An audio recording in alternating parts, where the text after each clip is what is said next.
All right, everyone.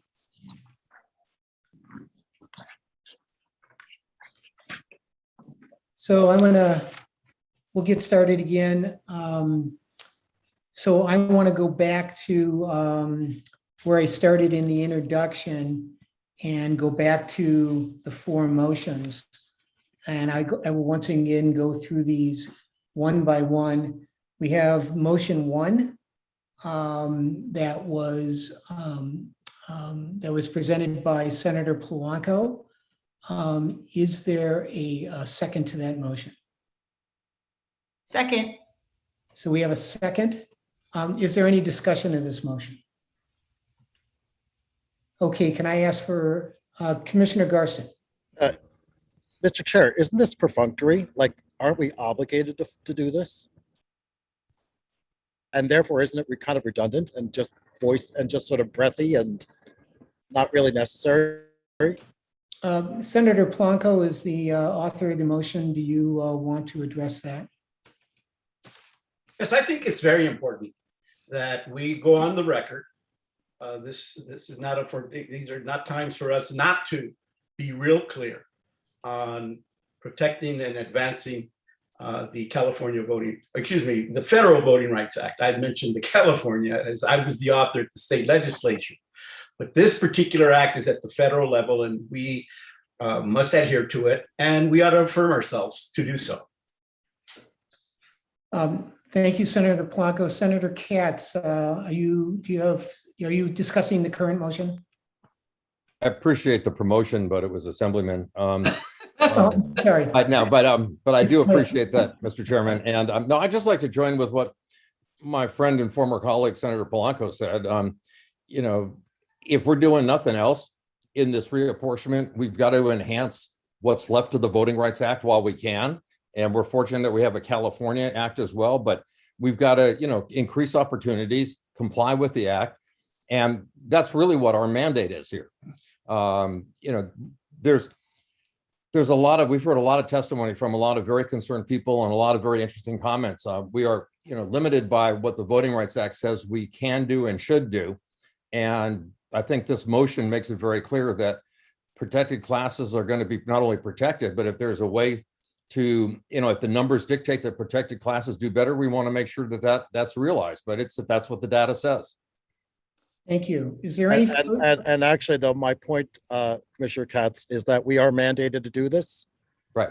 And this is, I believe that these are supposed to be instructive in terms of how to draw maps, but this is like fundamentals. It's like saying we have to make the district numbers more or less even. I mean, this is basic. So if we want to have a motion one, then motion one should say, we have to fulfill the basics. We have to make the districts more or less even. We have to follow the Voting Rights Act, blah, blah, blah. Whatever those things are, put them into that motion and we can get it out of the way. But that's sort of like, but it should basically be saying, that's our mandate. Commissioner Garston, thank you for your comments and for your point of view. I think it's clear that other commissioners feel strongly about reinforcing this principle. So with that, unless there are other comments, I want to call for a vote so we can move on.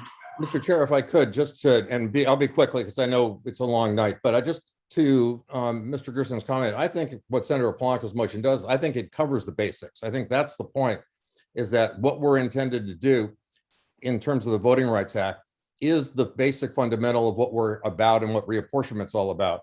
And so I think it does, in my view at least, it does cover the basics. That's my perspective.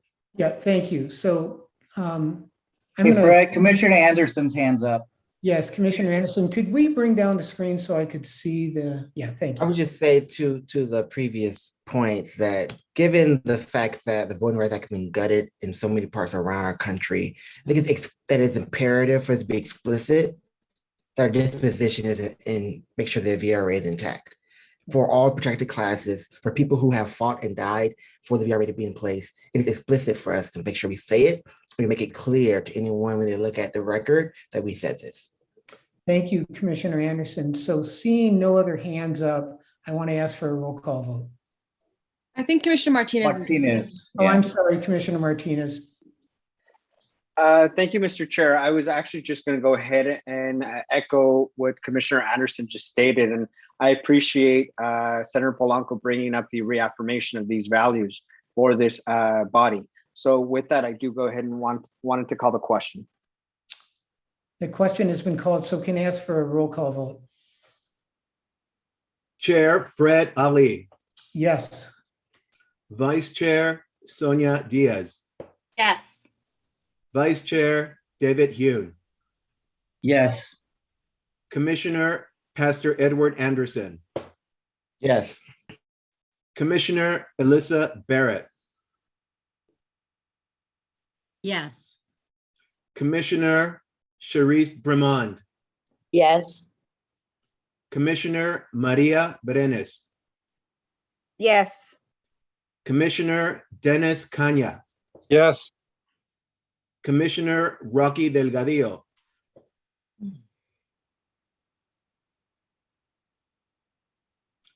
Commissioner Andrew Garston, Yes. Commissioner Richard Katz, Yes. Commissioner Nam Lee, Yes. Commissioner Miguel Martinez, Yes. Commissioner Wendy Mitchell, Yes. Sorry. Commissioner Tammy Membreño, Yes. Commissioner Carlos Moreno, Yes. Commissioner Richard Polanco, Yes. Commissioner Michelle Pritchard, Yes. Commissioner Valerie Lynn Shaw, Yes. Commissioner Alexandra Suh. Yes. We have a motion that passes, carries. Can I just add, I think I was frozen when you got to me, so I would like. Yes, Commissioner Rocky Delgadillo, Yes, thank you. it carries. All right, thank you. So thank you, commissioners. So let's move on to the second motion that was introduced by Commissioner Shaw. The commission's draft maps will adhere to the Los Angeles City Charter's requirement of keeping neighborhoods, neighborhood councils, and communities of interest intact to the extent possible while taking into consideration the impact of the 2020 census undercount. Is there a second? Second. Second from Commissioner Pritchard. Discussion. Commissioner Garston, your hand's up. So how are we going to take into consideration the undercount?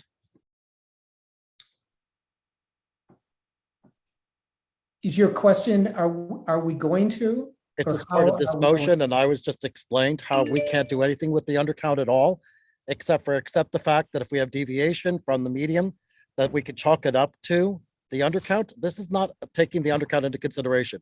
This is an excuse for a variation in the size of district. So what's the point of putting that in there exactly?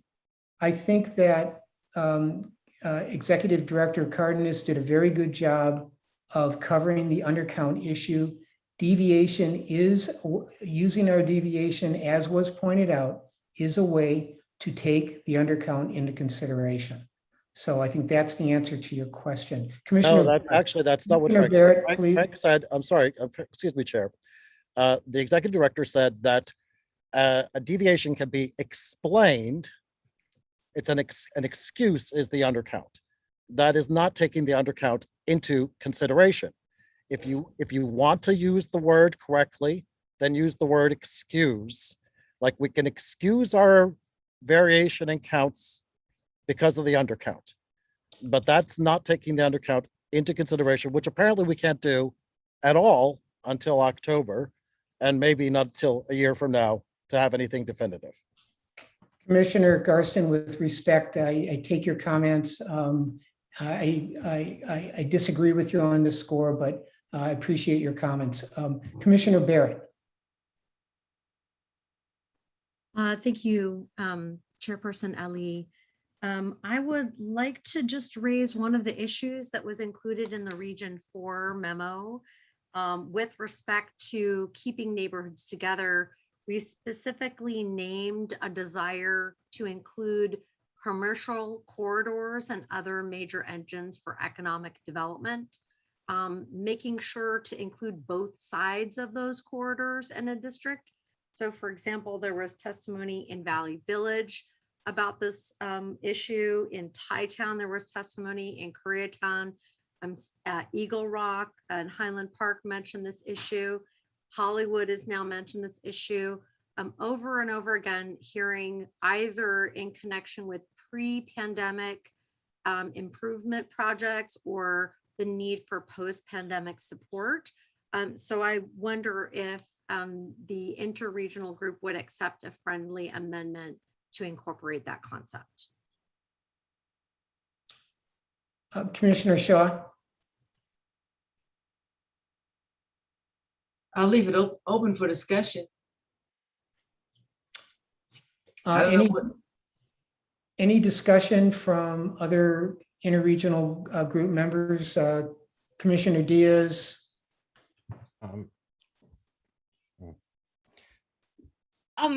I'm open to that friendly amendment. I think it fits with the community of interest testimony and some of the letters that we have received over time from the different business improvement districts. I just want to see, Commissioner Barrett, that unlike the neighborhood councils and the LA Times mapping, these maps may not fit squarely within the neighborhood councils and may not fit squarely with some of the other information. So that's just a caveat. And I think one of the things with Commissioner Shaw's idea here is to essentially make clear, akin to Commissioner Polanco, that this is fundamental. So I guess the question is, do we think that these corridors are at the same level as our neighborhood councils and our community of interest? Commissioner Katz, and then I will go back to you, Commissioner Barrett. I was going to say, and I think last commissioner raised a really good point. I think, not everything is at the same level. And I think this is an additional measure, but the neighborhood councils and intact, keeping, voting rights, neighborhood councils intact, communities of interest, all are above this in priorities because they're enumerated. This is something that I would put after everything else, as wherever possible. I mean, it's part of what we want to try and keep together in communities of interest, but it doesn't carry the same weight as neighborhood councils, like, for instance. And Alyssa, you'll correct me if I'm wrong. Commissioner Barrett. No, I really appreciate Commissioner Diaz and Commissioner Katz and Commissioner Shaw, your reflections.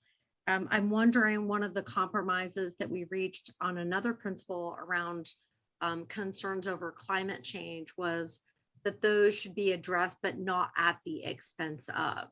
And Right. I'm wondering if that kind of language might be a good compromise. So we include this concept of economic development because it is a driving force that we've heard over and over again in the community of interest testimony, but not at the expense of, or not causing an unnecessary division. Commissioner Barrett. Neighborhood councils, et cetera. Commissioner Barrett, let me make a suggestion in the interest of moving on. I would invite you to come back tomorrow with a motion that addresses your concerns here. I think the compromise the amendment you're moving towards makes good sense. Is that acceptable to you? Thank you, Commissioner Barrett. So Commissioner Garstin, do you have a comment on this motion? Commissioner Garstin, you are muted. So sorry. Yes, Mr. Chair, thank you. I think that this kind of goes at a comment that I made a little earlier this evening, which is that I would actually like to see the regional reports as part of this document and adopted as part of this document. Yeah, Commissioner Garstin, that is something we can take up later, but it does not go to this particular motion. So I'd ask you to stay with this motion. And the reason why I'm talking about this motion is that in this motion, you're talking about the definition of neighborhoods. And in the regional reports, we actually spent quite a bit of time defining and clumping together what we thought were neighborhoods. So actually, I think that it's very much on track. In fact, I think you could almost drop this and just refer to the regional reports and say, we also respect neighborhood boundaries as encapsulated in the regional reports, attached herein. Thank you, Commissioner Garstin. Are there any comments on that? Are you offering an amendment? Yes, sure. I'd like to make a motion to amend this, this article as I just stated. Okay, so let's call the question on the amendment. Any discussion on that amendment? Mr. Chair, can you please just clarify what we're voting on? We're voting on Mr. Garstin's amendment. Right, to what, to which? So I think I could do it. Right now it's the commission's draft. The commission draft maps will adhere to Los Angeles City Charter's requirement of keeping neighbor councils and communities of interest intact to the extent feasible while taking into consideration the impact of 2020 census undercount. And my point is the commission's, or my amendment would read, the commission's draft maps will adhere to the city's charter requirement of keeping neighbor councils and communities of interest intact to the extent feasible by by encapsulating the recommendations and reports from the regional committees attached herein. Commissioner Barrett.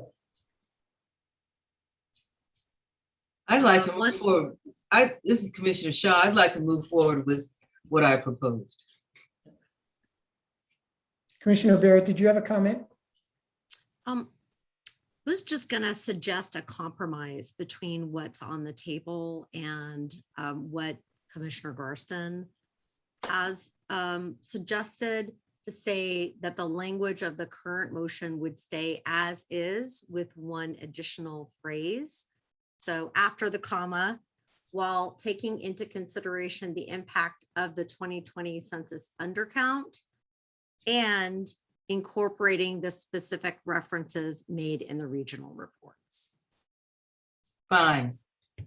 I accept that. Any discussion on the motion as amended, Senator Polanco?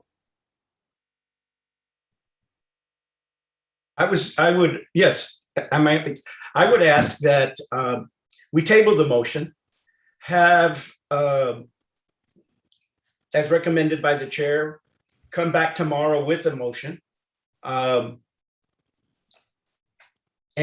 have the discussion at that point in time. So my motion is to table the motion that Commissioner Gerstin is offering. Commissioner Polanco, just to save time for tomorrow, would you be willing to accept the motion, the amended motion as suggested by Commissioner Barrett? Yes. Yes. So why don't we move forward on that motion on the motion as amended by Commissioner Barrett? So let me call, if hearing Commissioner Shaw, that is acceptable to you? Yes. Okay, so let's call the one more time. I'm sorry. I'm sorry. Could we get the language one more time, because I mean there was some language that. Yeah. Okay, Commissioner Barrett, can you read your amendment? What are we adding? Yes, hoping that someone else also wrote it down. But to my best recollection, we would add onto the end of the current language of motion 2 and incorporating the specific references to communities made in the regional reports attached herein. Well, I guess I wonder what is the legal ramification of adding and incorporating, because this may have and referencing. I mean, it was a question. It was a real question. Yeah, no, valid. And I wonder if using the word referencing rather than incorporating gives us more flexibility. So in the interest of time, given what's on our agenda, I am going to table this. I want to table this with your permission, Commissioner Shaw, and move on. Thank you. Thank you. So we have a motion Motion 3, the commission will agree to a contiguous San Fernando Valley region with one bridge district to the balance of the city. This was made by Commissioner Katz. Is there a second? Second. Second by Senator Polanco. Senator Delgadillo. That's another promotion. Yay. Oh, I'm sorry. Both of us, man. Commissioner Delgadillo. I'm looking at Commissioner Polanco and talking to you. I apologize. It's okay. He's a lot better looking than me, so I appreciate that. Thank you. What I want to say is that we are required to draw 15 districts, separate districts, and they divide the city, and that's always a challenge, right? Because we want the city to be united, right? We are not required to draw regions. And that's what I think this motion does. It starts to split the city apart by regions, not by districts, or count the electoral districts, but by regions. And then I think it makes us weaker as a city because we're not united. So I'm an arbitrary line like Mulholland, or even using the word region, I think puts us in a very difficult place. And I think also puts us in a place where we are not united and we are divided. And that is, I'm a big fan of the San Fernando Valley. I love the power that it has. It's a rich part of our city, and I want it to be part of our city, not separate from it. So I just want to make that point, that I think that would be a challenge for us to draw a region. Commissioner Katz, do you want to respond to that? Sure, I appreciate what the commissioner said, and I appreciate his work on behalf of the city, which he and I have been doing this a long time, as Senator Polanco and a lot of everyone else around this table. You know, I don't think it divides anything that isn't already divided, and in fact, in some ways, I think it makes us stronger.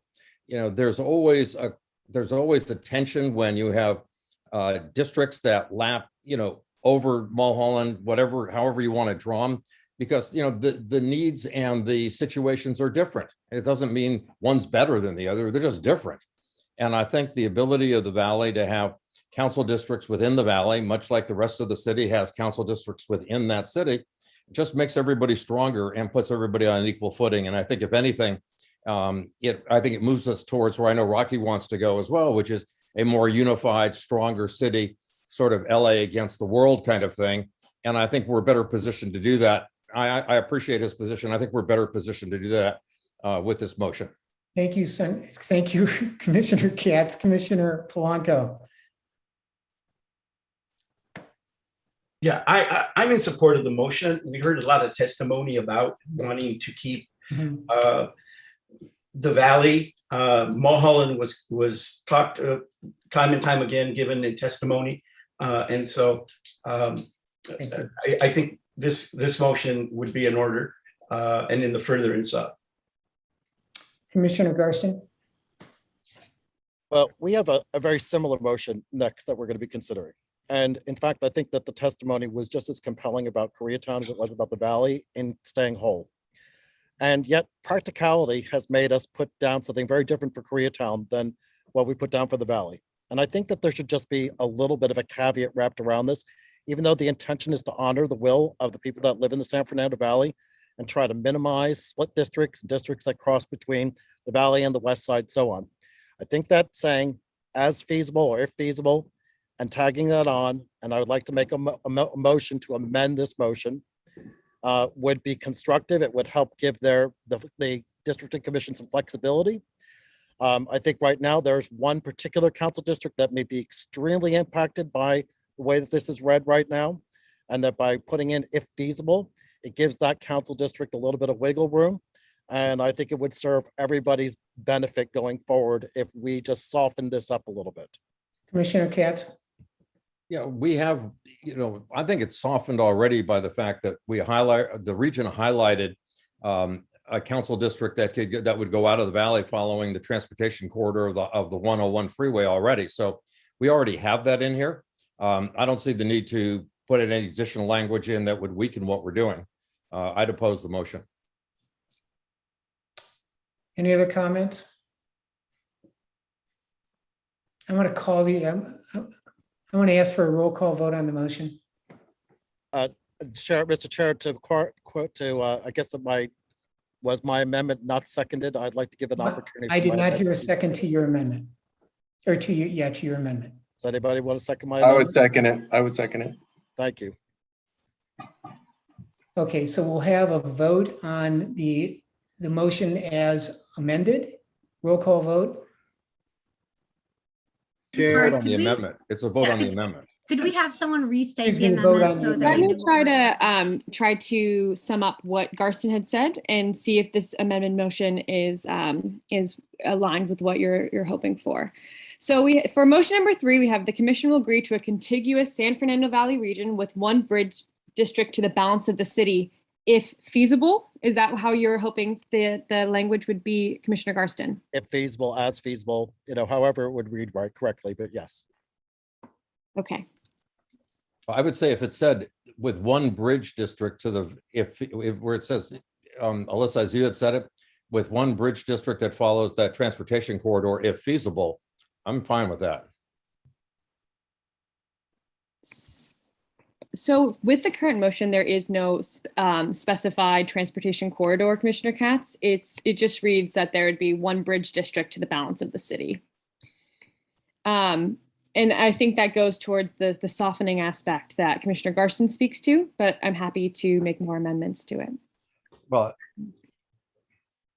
what I don't want to see, I mean, it's been a long time that we've argued not to go over the hill and to let districts be wholly contained in the valley or in the west side or wherever they are. So I would not be in favor of something that weakens that piece of this. I do anticipate from what I've seen in the maps of the demographics or what people are talking, that there will be a district that connects the valley to the city. I just don't think it ought to be over Mulholland from my personal standpoint. Commissioner Saw. I guess listening to this debate, I'm wondering, in terms of elevating a regional concern, whether that's necessary if we adhere to the principles we already have around communities of interest and so on. So I think I do support Commissioner Garston's amendment, and yeah, I'll just leave it at that.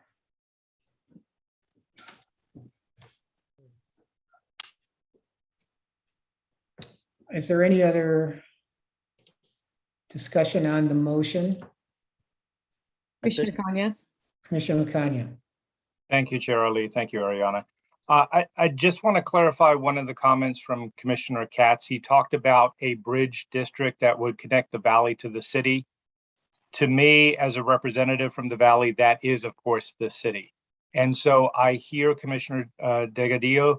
I agree that this may appear to some to be divided, but I want to state that we are reflecting the will of what we heard from each of the sessions, where time and time again from the public, they had asked to be whole. They had asked that they identify their community, and you are right, it's not a region, but their community is the San Fernando Valley, and they want to make that whole.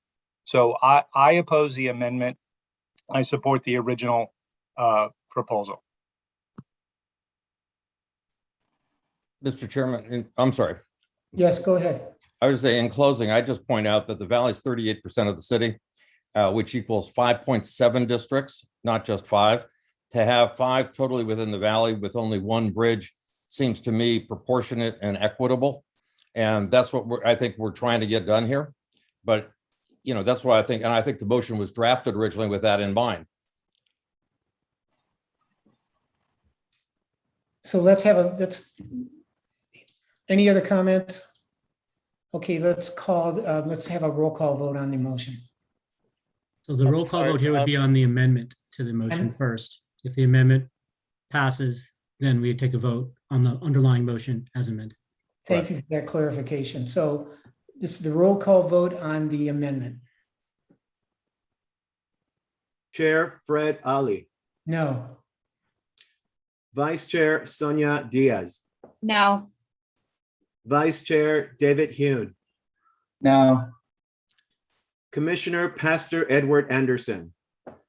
No. Commissioner Alyssa Barrett, Abstain. Commissioner Sharice Bremond,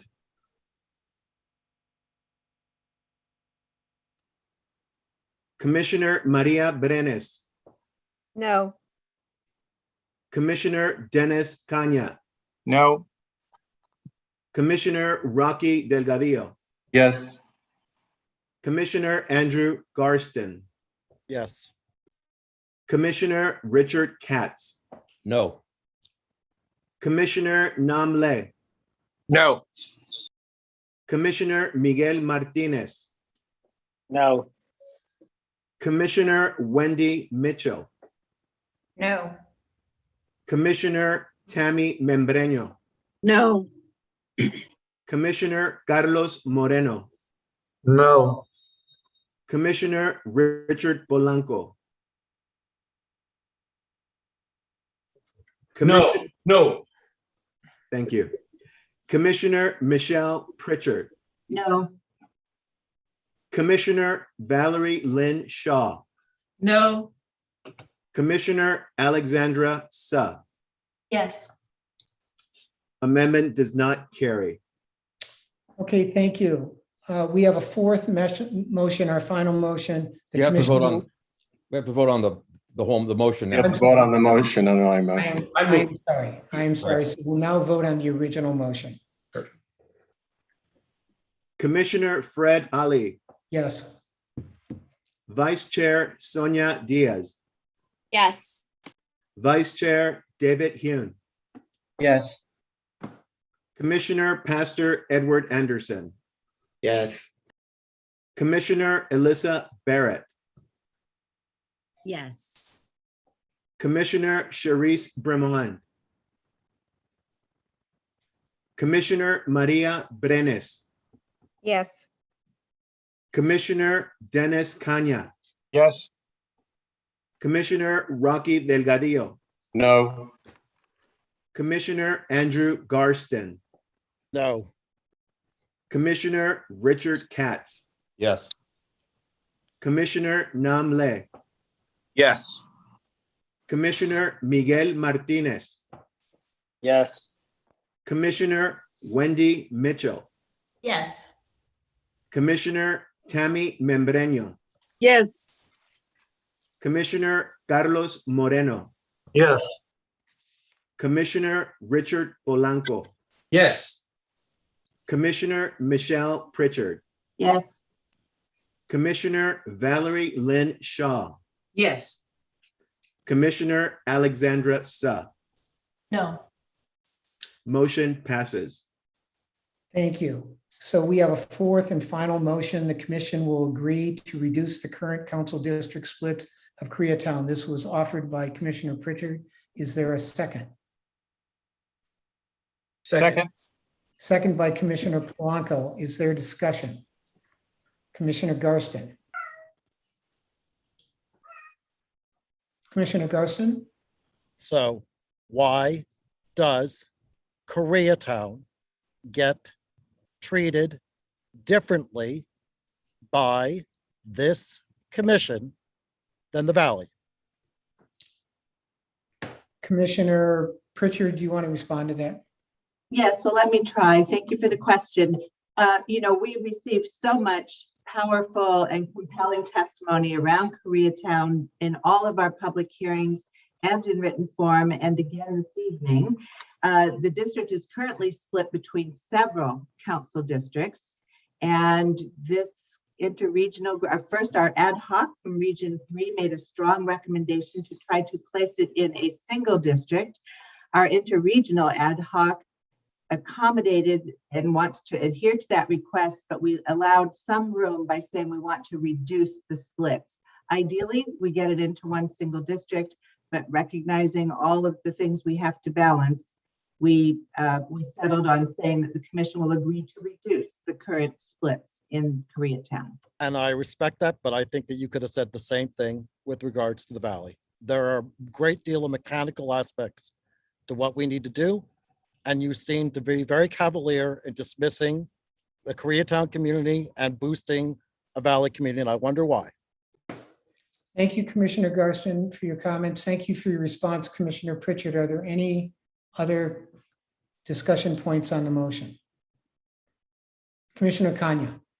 Thank you, Chair Ali. I just want to say that I believe the two motions are consistent and not inconsistent. Here's why.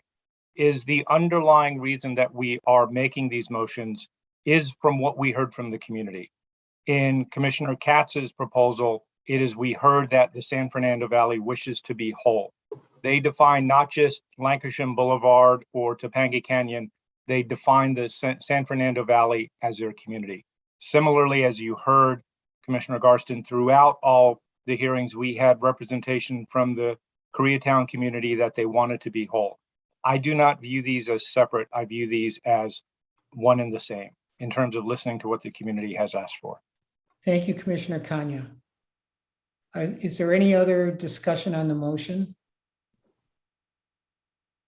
I would just like to also add that this commission has to set principles that move us towards map development and line drawing.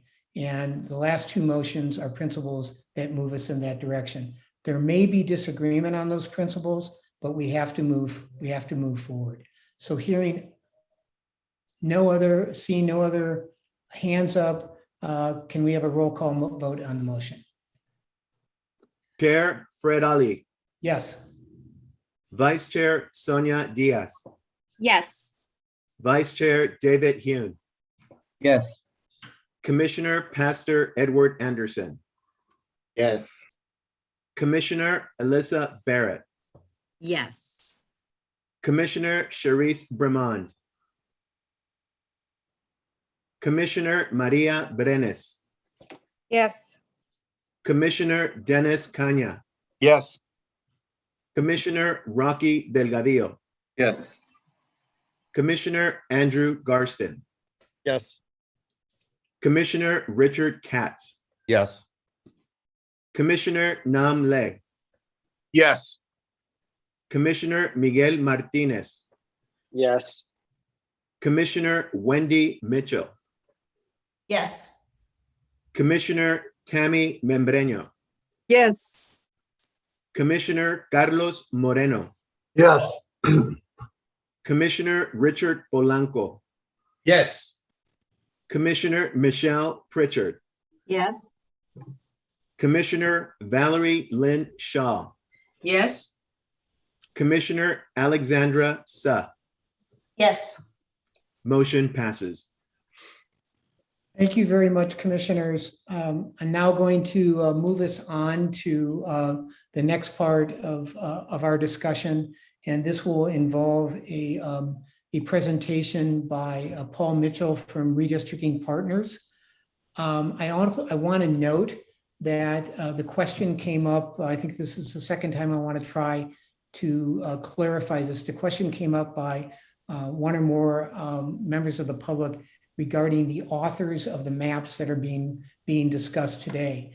There is one group of maps which were publicly submitted maps, and those are identified by number in Redistricting R. A second group of maps are modified maps based on the public submissions that were prepared by Redistricting Partners.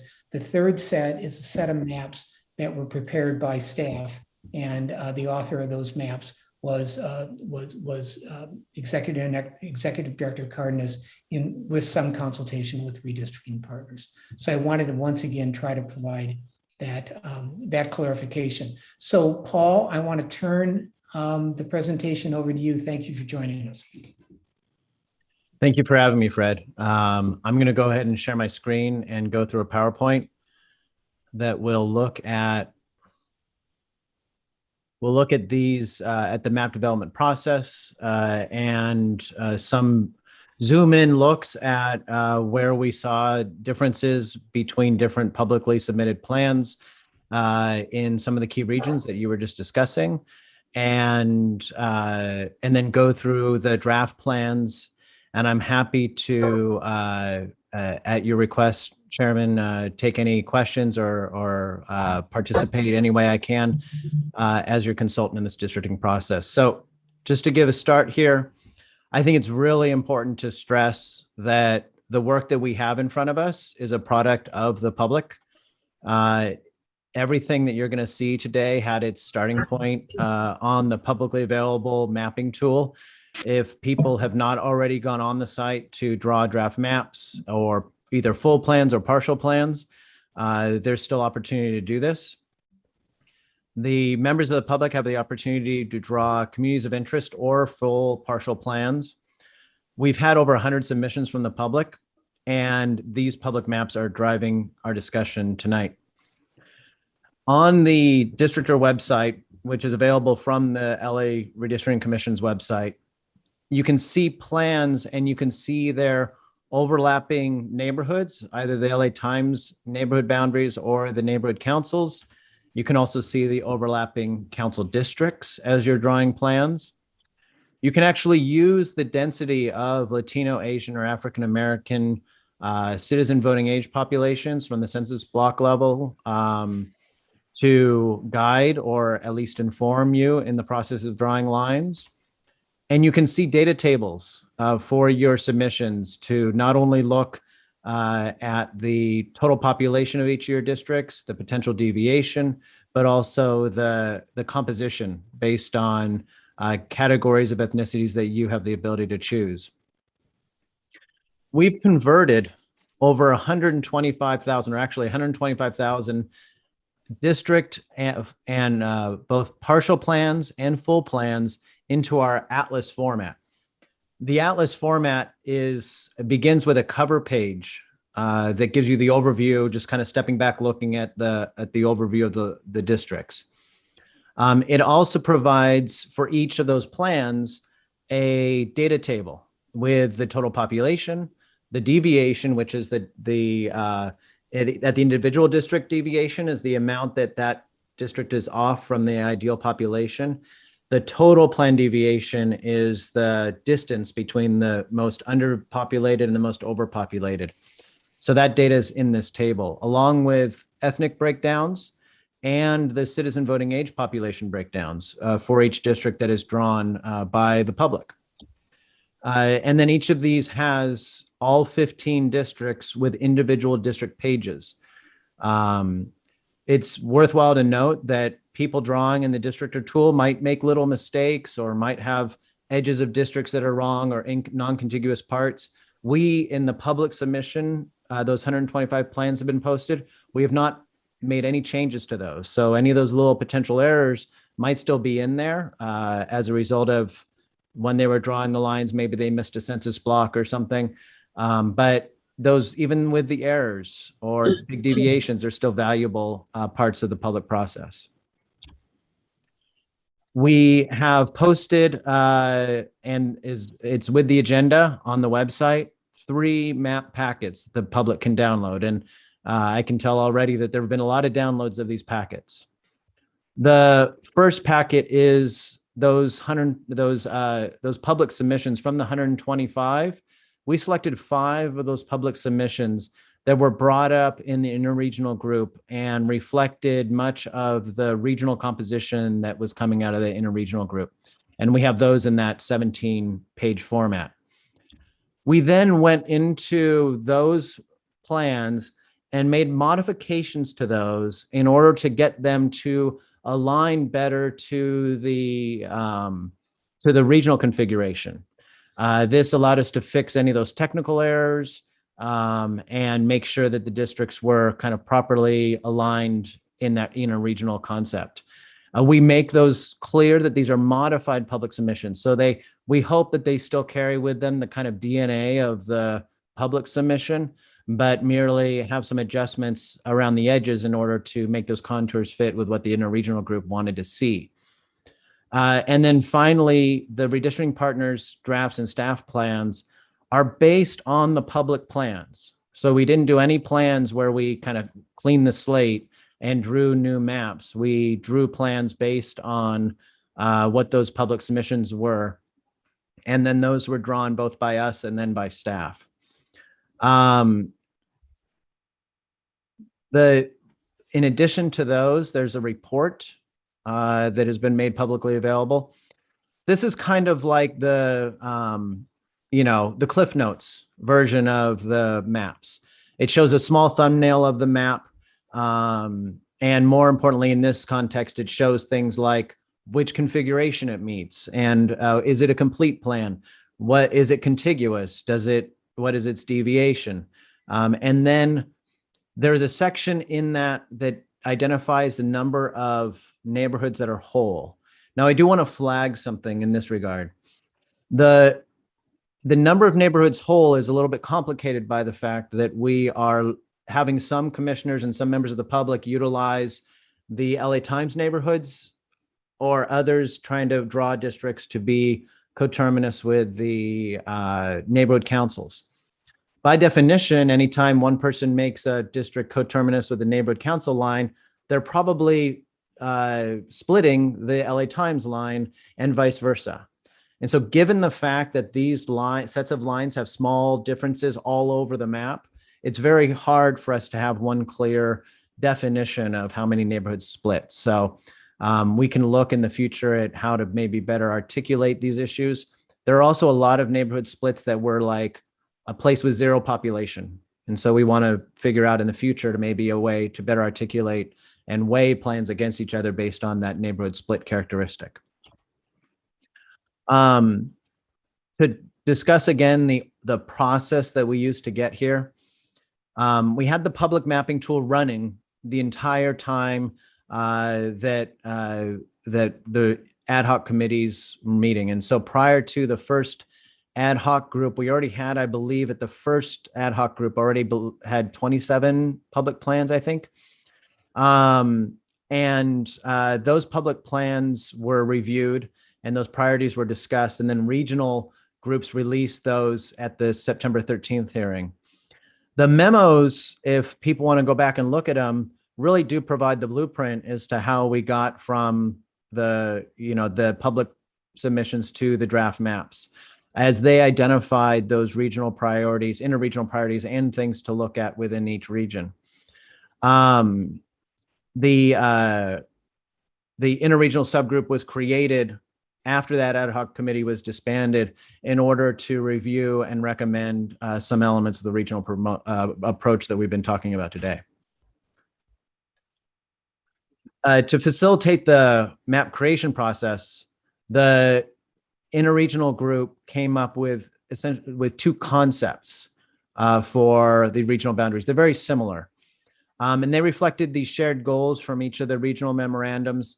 And what we did was select public plans that, and the group selected public plans that met some or all of those regional boundaries. And then the staff was tasked with collecting those plans, making modifications, and develop new draft plans, as Chairman Ali had already outlined. The regional breakdowns, like I said, were broken into two configurations. We called them Configuration 1, Configuration 2. Both are reflective of public testimony in those regional memorandums. And I want to be clear that these configurations speak to the intersection of the four regions, not the inside the region, the intra-region elements themselves. So the interregional process and the direction we were given from that did not, say, as an example, tell us where Porter Ranch is supposed to go, or where, Watts is supposed to be divided, or how that's supposed to be drawn. It was not focused on the extremities. It was focused on those interconnected areas. And then we drew from the public submissions to give a range of different options for each of the regions.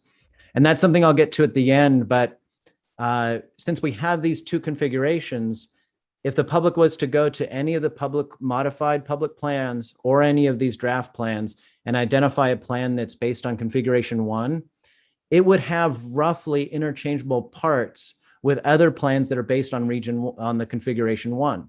So that's one advantage of this, is that we could have a situation, Chairman Ali, where at the end of this you say, I'd like to take the west side version from this plan and see if we can pair it with the east side version from another plan. And the work was done with that in mind. So I'm going to go through these configurations a little bit and let people see these on maps, because I think this will be instructive as we get to the actual line drawing.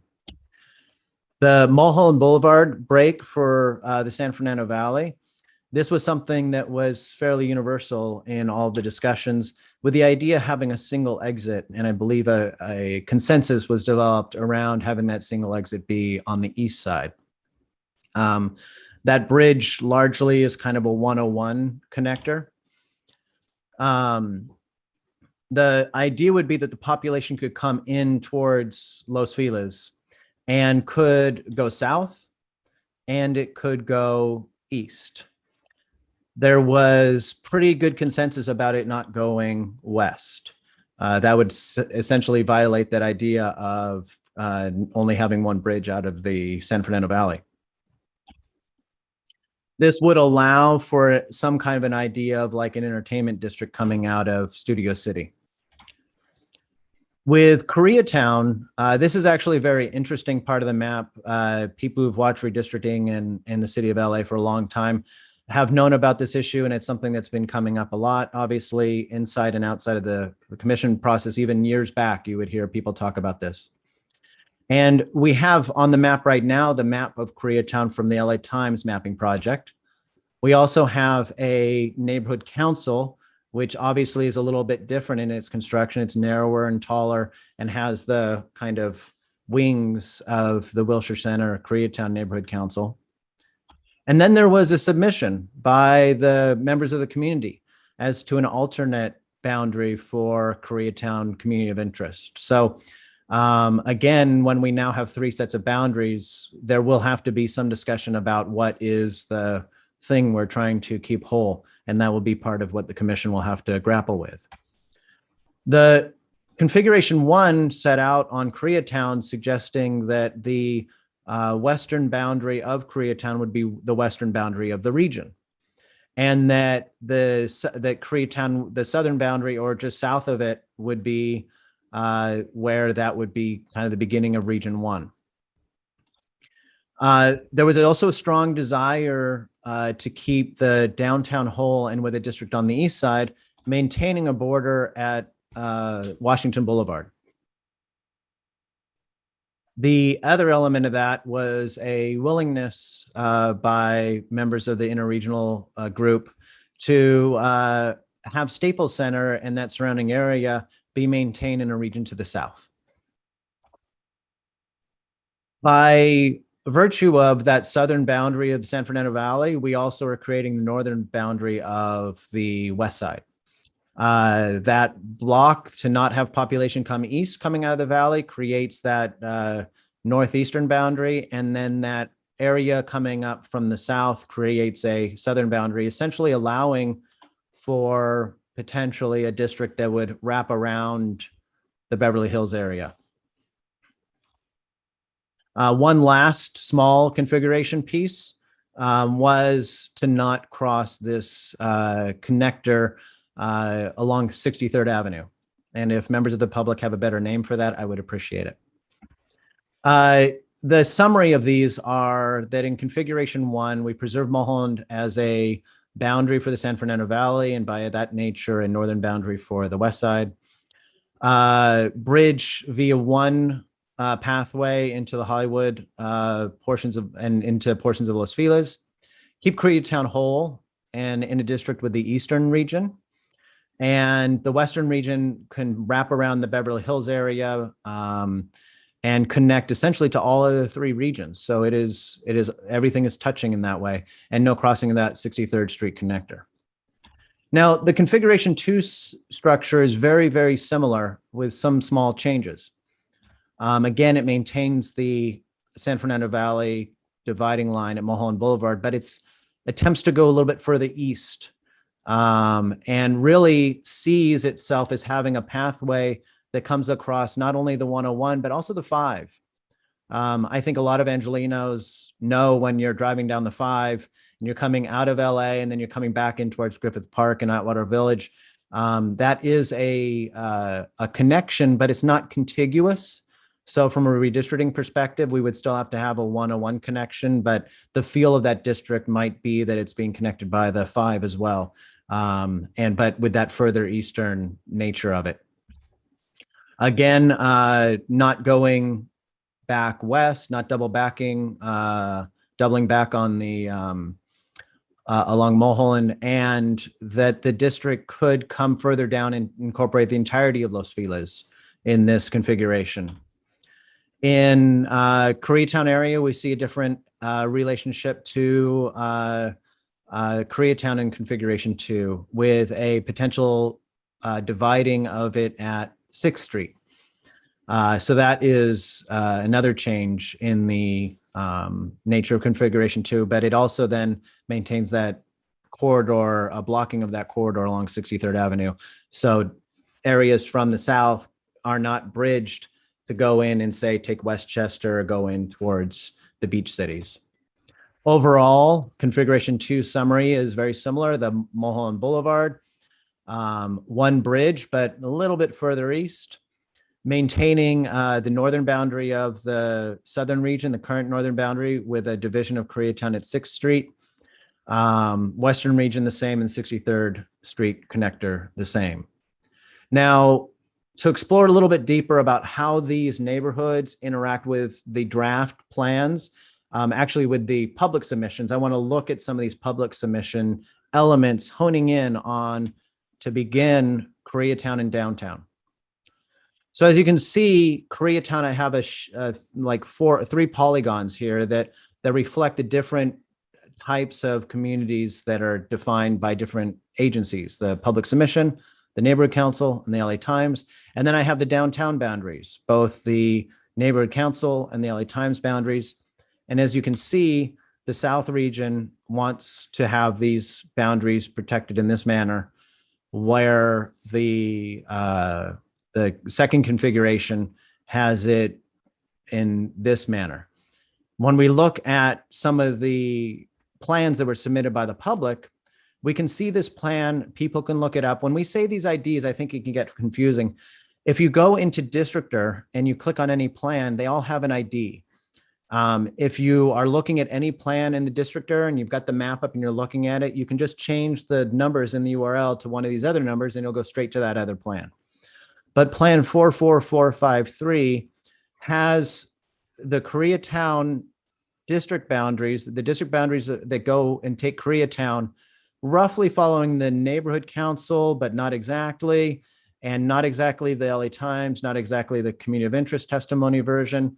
But then it does maintain the downtown area, except for one little, looks like a little error there in the, maybe a census block. In the modified version, we took that public submission and made it wrap more around the LA Times and the neighborhood council boundaries to try to encapsulate more of Koreatown. That was our modified configuration 1 from the public submission.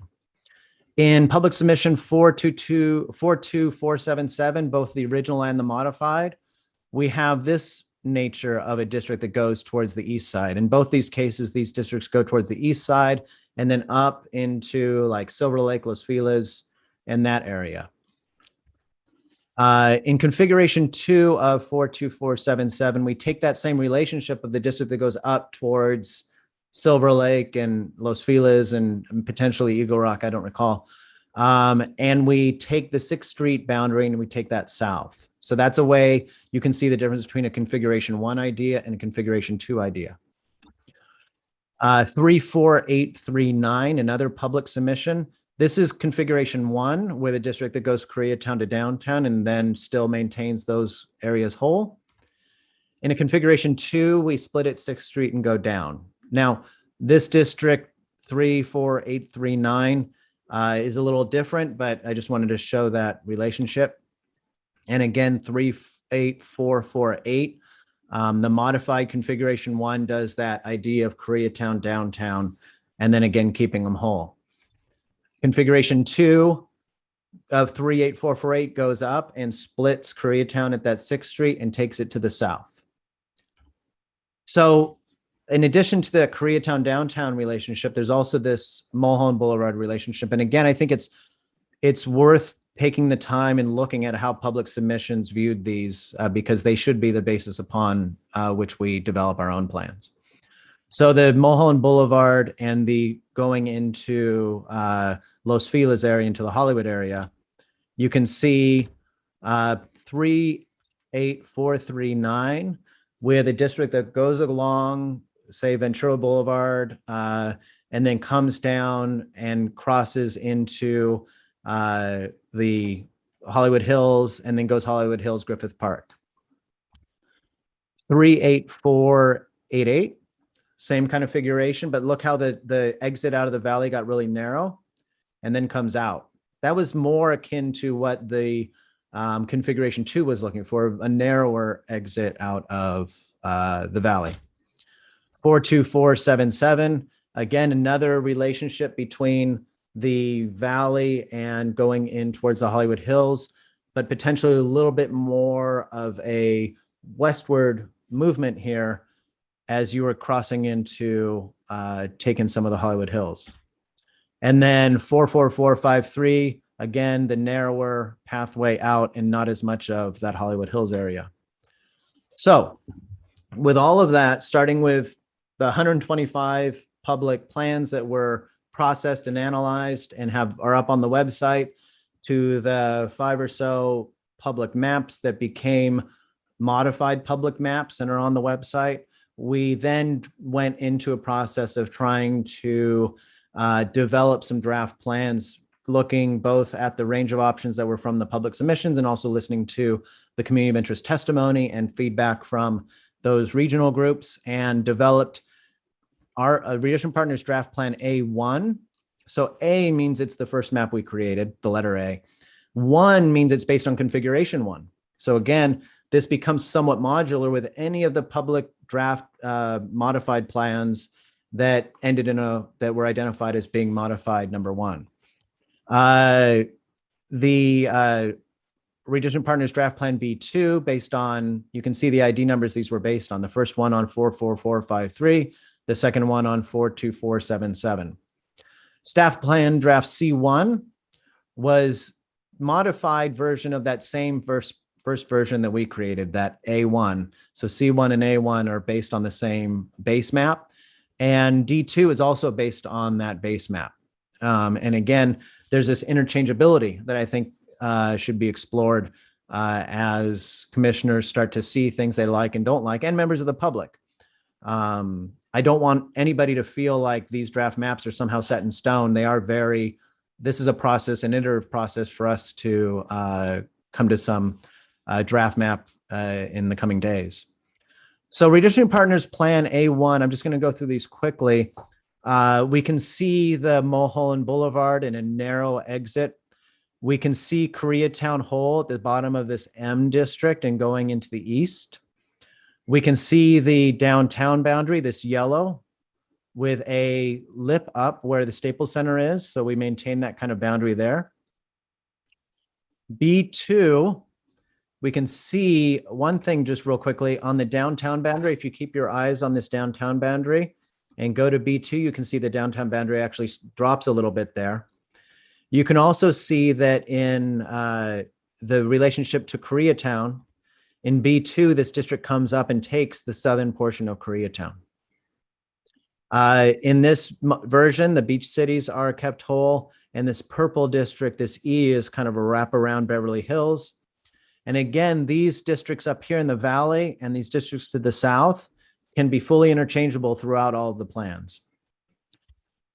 Draft Plan C2 creates a change from the configuration, but still partially in following the principles. The idea of keeping Koreatown whole was one of the principles of C1 or of configuration 1. But configuration 2's principle was to take the portion of Koreatown to the south. So this kind of splits those concepts or blends those concepts and takes the entirety of Koreatown to the south in that district H. Again, creating other districts here with the same kind of nature, a spillover district from the valley, keeping Mulholland, not crossing the 63rd Street connector. And again, these relationships between F, C, and E are very interchangeable without addressing the connection to the rest of the city. And then Draft Plan D1, this takes District H all the way out to Palms. It still allows for the wraparound Beverly Hills. It has the same crossing along Mulholland as before, but you can see changes to the internal districts in the San Fernando Valley and a changing to the internal districts in the south and to the east side. So the movements that happen with that difference in how it deals with Koreatown ends up having a lot of additional changes that happen at the same time. So our next steps are that all these plans can be reviewed, and Redistricting Partners is happy to provide additional information. The neighborhood splits are in the summary document, but again, I really want to caution that given that we're trying to serve two spouses, essentially, one, the neighborhood coalition plan map and the other, the LA Times map, we are basically 50% of the time violating one or the other. Within regions, I think that the commissioners should explore a wide range of options. These plans are meant to really speak to the regional structure and then leave the public submissions to have the voice as to how the region should be drawn. And so I would hope the commissioners find either draft plans that have been submitted by the public or some changes that they want to see, and we can come back. This is a 2-day hearing. So I think the idea is that if the commission has direction to give to Redistricting Partners, we are on staff. We are going to be up as late tonight as it takes so that we can have any recommended changes or reconfigurations ready for you so that we can have hopefully a robust conversation about your district plans and drafts tomorrow. And with that, I will go ahead and stop the sharing and give it back to the chairman. So thank you very much, Paul, for your work on all of this and for a great explanation.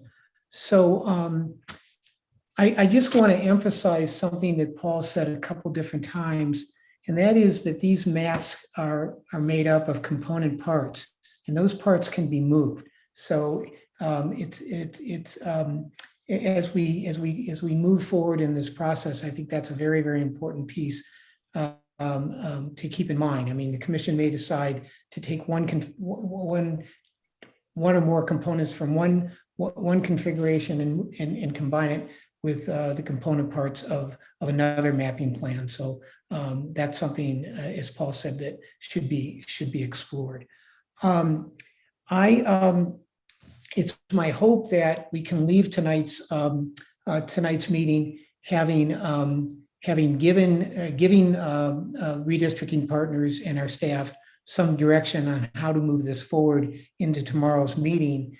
And I am wondering at this point if commission members, and with a focus on the 4 maps that Paul concluded with, if there is if any commissioners believe that any one or maybe combination of these maps represent potential starting points.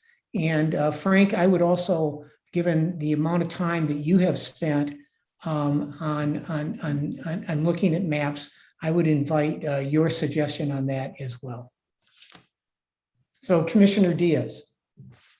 Thank you so much. And I want to salute Redistricting Partners for both creating the framework for public participation for those that had access to the internet to engage with DistrictR. I know myself, I've looked over the maps several times, and it's so great to see the public's maps informed in this process as we start to do line drawing. I just want to state that as it relates to draft plan A1 and plan B2, I have serious reservations about the San Fernando Valley and the lack of a district that does what maps C and D do, which is create and acknowledge the population growth for the Latino community. So we know that in some parts of the city, there was growth. That was pretty clear from Redistricting Partners' presentation several months ago. Unfortunately, both map A1 and B2, as it relates to the San Fernando Valley, does not provide the genesis for us to ensure that Latino residents have political voice in a way that we will consider them being able to elect their candidate of choice under the Voting Rights Act, Section 2. So that's a serious consideration for me. I also believe that in either Plan A1 or B2, there's an issue with Black CVAP as it relates to the very strong Black citizen voting age population that we see in District 8 currently. And so I think that those are my considerations with the first two maps. Thank you. Thank you. Commissioner Bredis. Oh, thank you. Yes, I would like to echo Commissioner Diaz. Appreciation to redistricting partners for getting us closer and getting us started on the line drawing process and reflecting not just the interregional group feedback and recommendations, but also public comment.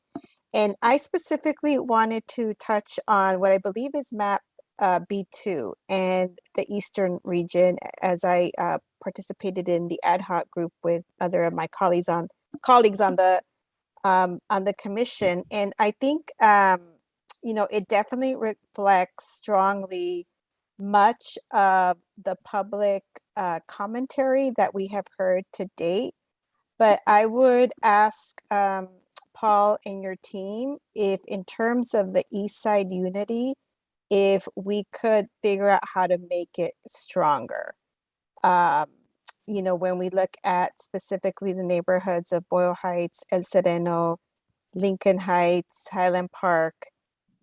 So for tomorrow, in terms of that piece, I think as we look, as we've heard, you know, public comment throughout this process, I think we need to strengthen that component. So that would be my request. And Commissioner Brennis, were you, for your last comment, were you specifically referring to B2? Did I hear that correctly? Yes, and I can go back and make sure, but I think it was one of the last maps. Yes. Commissioner Yoon. Thank you, Chair. So, I mean, I guess I had some time to kind of try to look at all the maps, like at least the 4. And the one that actually kind of calls out to me is B2, right? In terms of the region. But if I can just kind of focus also into my district, right? Like I heard loud and clear that North Hills wanted to be in CD12. And I'm not sure why that wasn't listened to. And then also, I thought we were trying to at least keep all the neighborhood councils together. And so I see Granada Hills South, like Northridge South, and also the neighborhood councils in that area being split. But I also don't understand how, I guess, Woodland Hills got lumped into CD12. So I've been, you know, living in the Valley for a very long time. And, you know, the south of the Valley and the north of the Valley is a little different. So, I mean, I kind of compare it to kind of like over the hill, right? Like they are all within the Valley, but they also share a lot of different things. So those are just like my comments, and hopefully like the redistricting partners can go back and kind of look at that as well. Paul, sounded like you have a comment on that. I could ask commissioners, since you might know these districts a lot better than some other members of the public who might be tuning in. If the members of the public are looking at these maps, if you can reference the letters on the maps rather than their current districts, or at least mention both, so that if a member of the public is saying, oh, they're talking about District C on this plan, they can see which district it is you're talking about rather than the number of the district. So Commissioner Yoon, on map B2 that you were referring to, your question about Woodland Hills was in reference to which district as it's designated on that map? Oh, it's in CD12 for some reason. Okay. No. And what was the letter on the map? Do you know? L. L? Yeah. Okay, great. L, thank you. Is that the B2, right? B2 map. B2, yeah. L, District L. Yeah. Great. Commissioner Barrett. I believe that Commissioner Garston might have had his hand up before. Oh, mine. I'm sorry, Commissioner Garston, I'm sorry, I missed you. Andrew, I'm sorry, I missed you. Garston.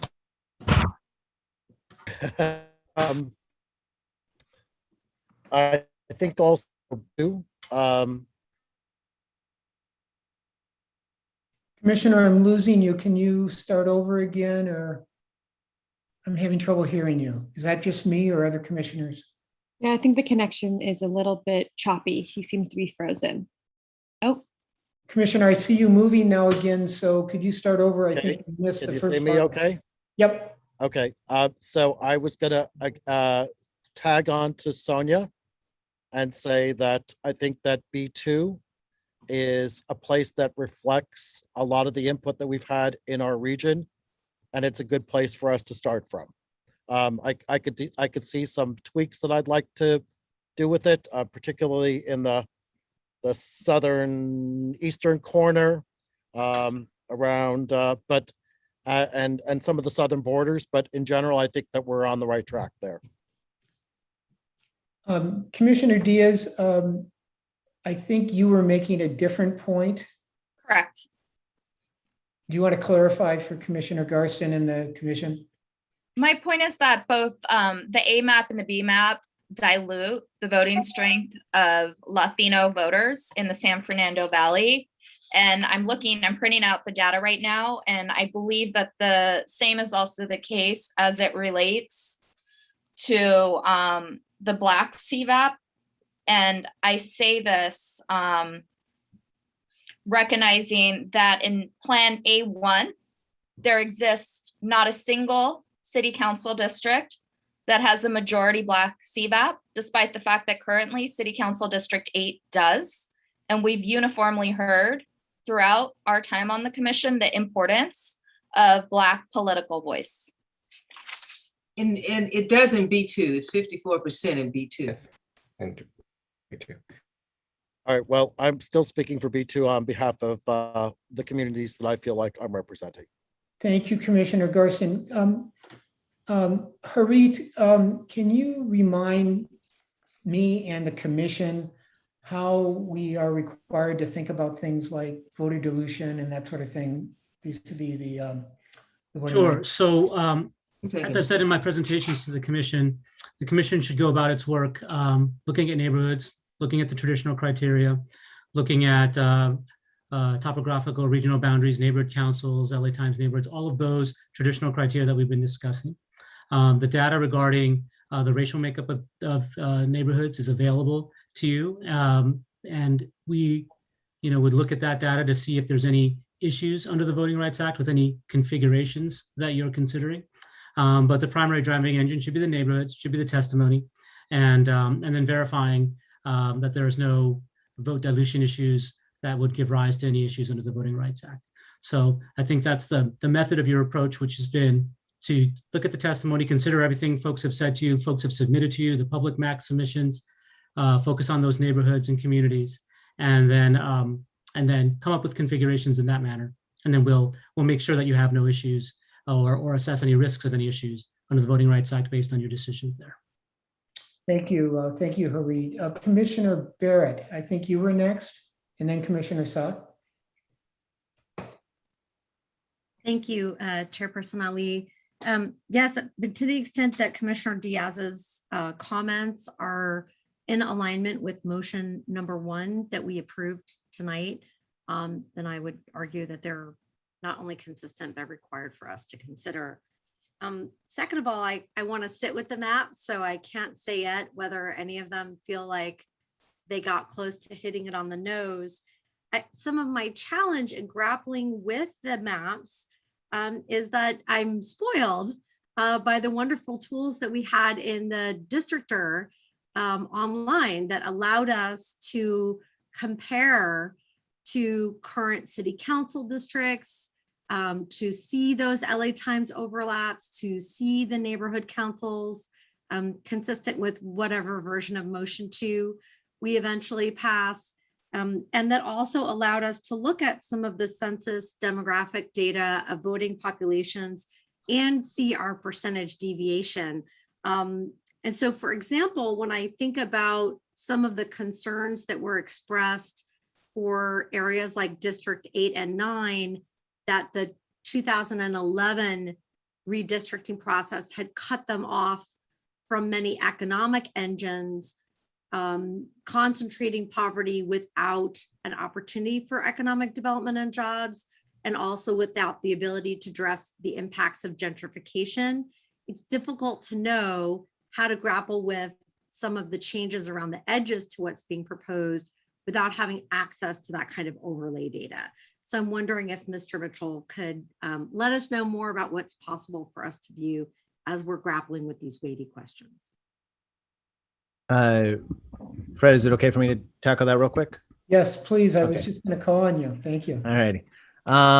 So a couple things. If there are specific questions that we can maybe address for tomorrow, we're happy to take notes and come back to you tomorrow with some answers to those. Or maybe even if you need like some help on potential solutions, as much as we can be helpful.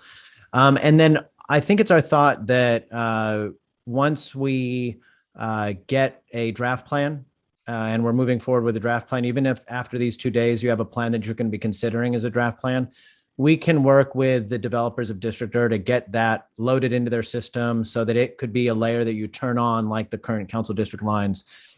It's with District they're run out of a university at Tufts University.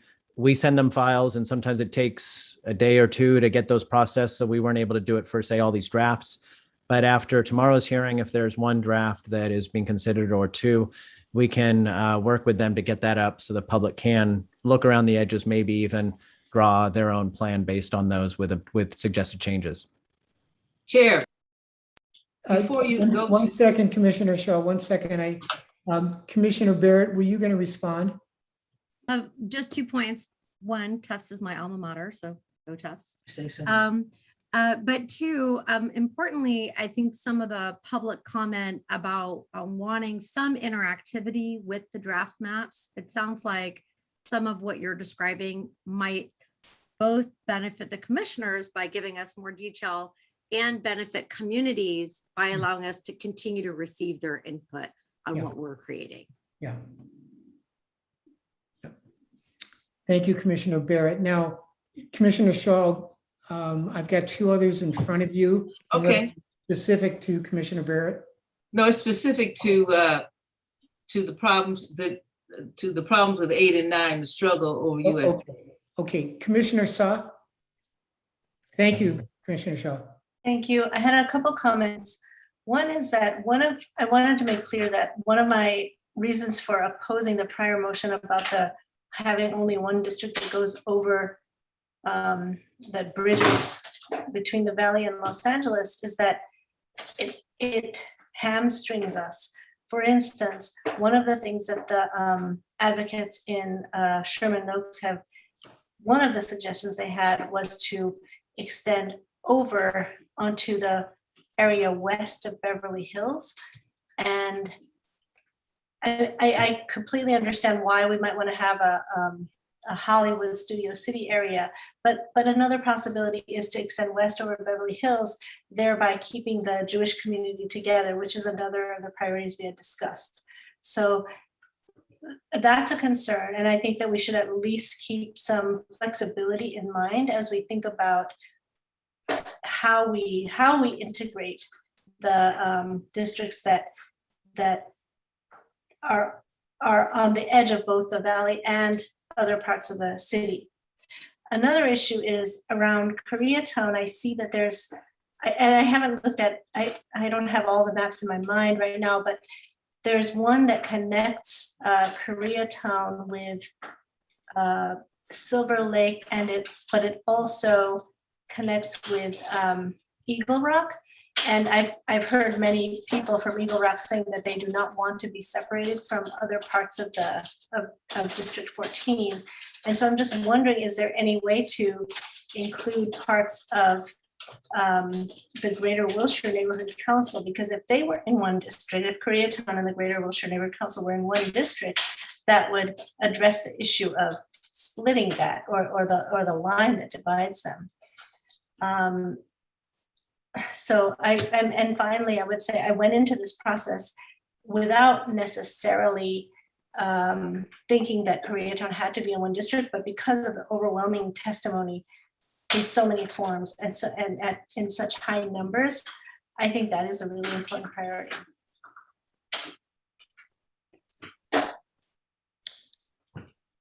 Paul, were you going to, did you want to respond to Commissioner Suh? If not, I may have missed you. I thought I saw your hand go up. No, I'm sorry. I don't think my hand was up. That's all right. Good. Thank you. So I think now is it Commissioner Diaz and then Commissioner Shaw? Anderson. Has been up. Oh, Yeah, I'm Anderson sorry. has been for a while, yeah. Oh, I apologize. Thank you for the reminder, Rocky. Commissioner Anderson, my apologies. I didn't see your hand up. Yes, I would just like to say that the A1 and B2 maps, while in A1, the J district, which is District 10, I appreciate that border for the southern region. It does dilute 8 and 9, which 8 has traditionally been having a high CVAP. And also, when we're talking about districts, what I'm noticing is that in J, we talk about historical continuity of districts, and one of the comments was around how Harvard Heights has been removed, has not completely been continuous, but it has been for 50 years, been a part of CD10. So I just want to raise that. And then I have a question just for Paul, because I'm looking at some of the maps and I'm hearing the comments earlier. And what kind of struck me was when we put Koreatown wholly in one district, it seems like it's having an adverse effect on Thai Town and like what's going on that part of the map. And so it seems like folks there are saying CD13 is no longer representing, we're not all the way in CD13. And I think that's because we had to account for population growth. I don't know if that assumption is true. So I'm just wondering, is that what's going on there? Is that why we had to split it to account for population, or what was why did that happen? Why did that split happen for Thai Yeah, Town? so Koreatown is interesting, and in Koreatown, the issue about Koreatown and trying to keep it whole is something that's not just known to people working redistricting in Los Angeles. It's something that's almost known among redistricting people everywhere, because it's an example of a rather large population that happens to be in the center of a city with many different needs in terms of redistricting, whether it's making sure there's not voter dilution, making sure all districts are of equal population, dealing with the other geographical elements of this city. So drawing Koreatown into a district as a whole unit is not something that comes, say, as naturally as drawing other parts of other neighborhoods as whole units because of where it's located, where it's physically located in the middle. So when you do say we're going to take this area of roughly 100,000 people and we're going to construct districts in a way that makes it whole, you're going to have a lot of impacts throughout the region. So you can see very interestingly, as different plans attempt to draw Koreatown whole, that it does have ripple effects throughout. So it is not an easy part of the map, and it will sometimes have different effects, but you as commissioners can work to address those within those other boundaries. Like you need to make sure that you're doing it in a way that doesn't create vote dilution to like 2 districts over. You have to make sure that you're doing it in a way that doesn't create non-contiguous districts or deviations that are over 10%. So there's just a lot happening there. And so when you move something in the very middle of the map, it does have those ripple effects. And those are the kinds of things that we could address as a commission.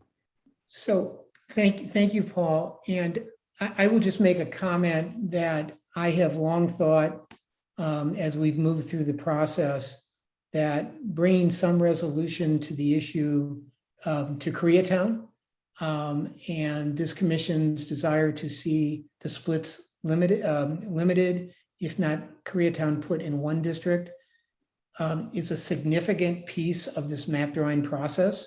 And I would say the same thing for the way the valley is treated as well. So those are two big component parts that I think are very, very important.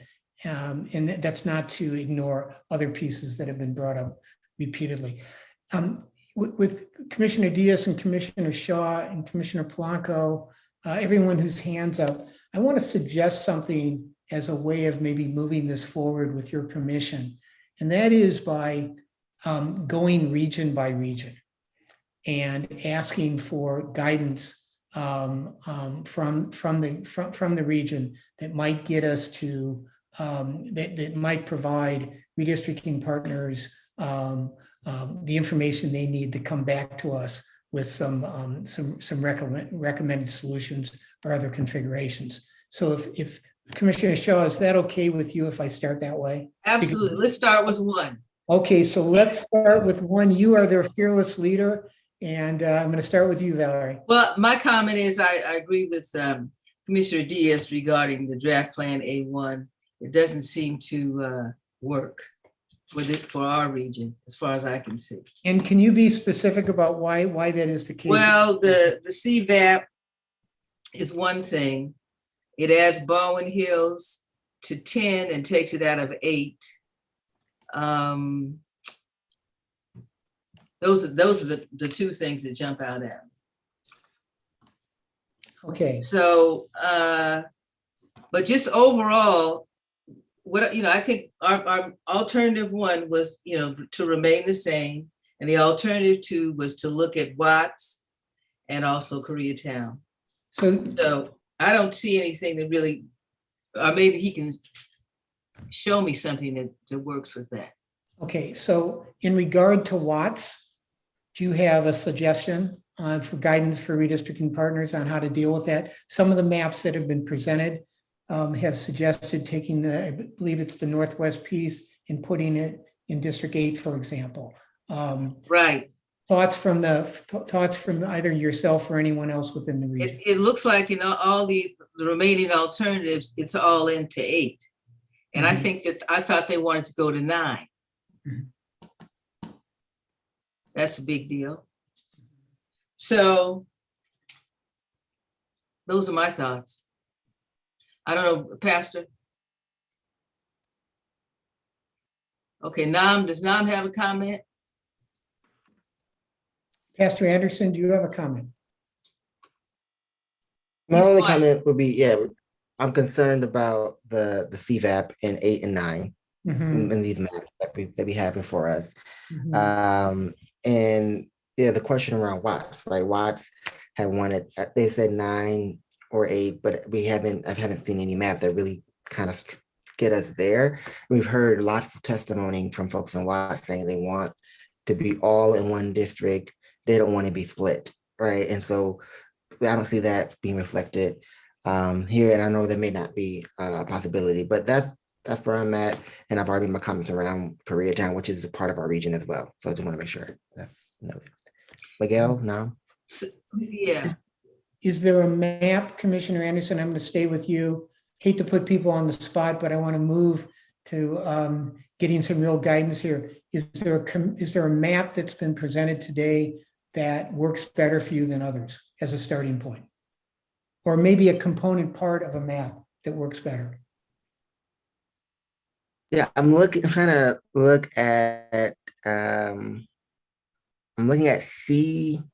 the C2 map, and I'm trying to look at what it does for regions F and C, and then also looking at A1, how you did J. Those are my points.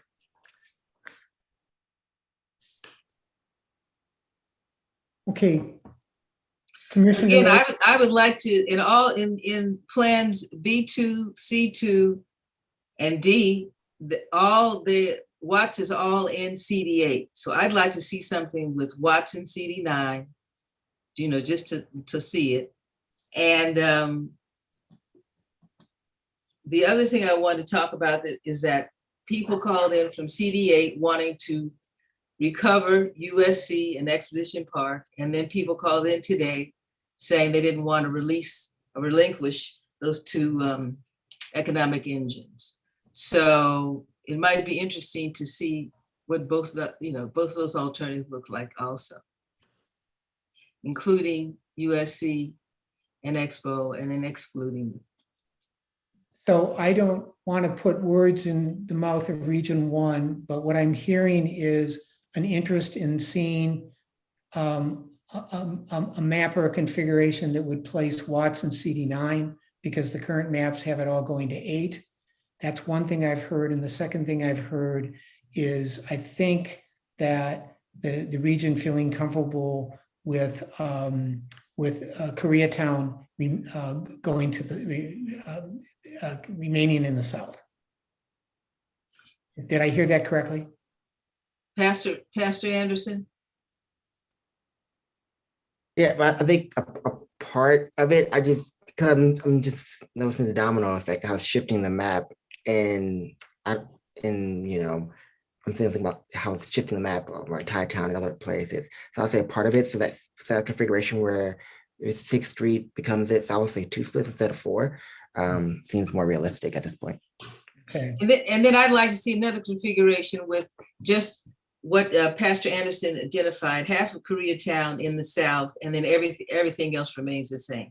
Okay, so what I'm hearing is CD9, Watts to CD9 as well as CD8 that was already drawn. Koreatown in CD10, or excuse me, in the south, as well as split between the south and another area. Okay, all right, so let's move to region 2. Yes. Okay. Mr. Chair, I'm sorry, before we go to region 2, I've had my hand up for a while. Oh, I am so sorry, Miguel. I am against background. Sometimes I can't see the hand, so just yell at me, okay? Got it. All right. So yeah, I just wanted to go ahead and share that I do share a lot of those concerns that Commissioner Diaz did go ahead and raise, and our Commissioner Shaw and Commissioner Anderson, as far as the Black CVAP in the southern region. I do think that we have seen some iterations of that back and forth with USC and Expo into 8. I think there's, from what I see here on the draft maps, there's several of these maps that don't have that Expo and USC into 9. So I actually would like to see some of those to get put back into 9, the iterations of that, and what those impacts would be. I think we did hear comments from Watts and other folks around the Watts area as to a potential 8 or 9, and I'm not sure about a split. I don't recall any of those comments, but I think in these maps it does kind of go ahead and show that. So as far as for me, a good starting point could be map C, but with that inclusion of having Expo and USC potentially drawn back into that district to make it at least as whole as possible. But those are my comments, but obviously we'll work through this. So thank you, Commissioner. Paul, did you want to ask any clarifying comments given sort of the guidance that you're hearing? I would just suggest that if commissioners, like was just mentioned, have a plan where they feel like the region that they want to see is most reflected in that plan, just help us make a note of that, because remember, these districts have like a modular nature. If you were to say, Commissioner Shaw, that you liked the way that Watts looked in one of these 4 plans, we can just tag it and make sure that the draft we come with you tomorrow has that configuration, and it wouldn't affect the Koreatown question. It could be done right there. So as much as possible, helping identify, of the 4 plans, this is the one we like the most in our region. That will help us have the building blocks to come back tomorrow to make sure that we have something that best reflects what you like to see. I'd like to see. Yes, Commissioner. Watts, I can tell him now. Watts mostly in CD9. That's what I like to see, and then Watts staying in 15. Okay.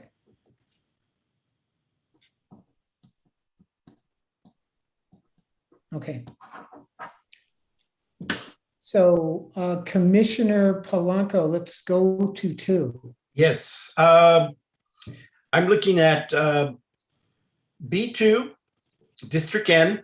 We heard testimony of Eagle Rock, Highland Park, Lincoln Heights, downtown LA, Boyle Heights, El Sereno, to be contiguous, all into one particular district.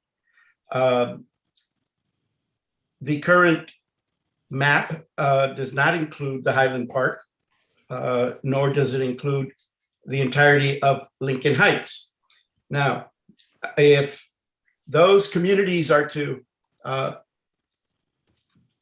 be part of District 14, which they've called for, then I think what gets to happen is we begin to move to the next particular district, which is District A in the draft Plan B. However, when we look at District M,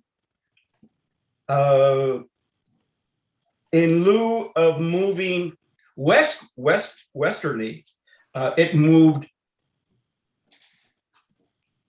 towards in the opposite direction, thereby gobbling up the Glassell community, which I think needs and should remain as one community. This side of the boundary that we had agreed to, which is the Glendale Freeway, the two, and then to the question of where else do we get population for this district is, again, adhering going west down on the south side. Little Koreatown becomes issue of serious discussion. I know that the testimony has been to keep it together. It's a huge population. It's almost half of a CD, and I think in order to bring District A into the population, as well as to ensure voting rights act is not diluting any vote there. Our cluster is going to be driven by what happens in District N that pushes into District A, that then pushes out westwardly into District M. And so if you see District M, it does cross over some natural barrier or boundaries that we had adopted as principles. And so I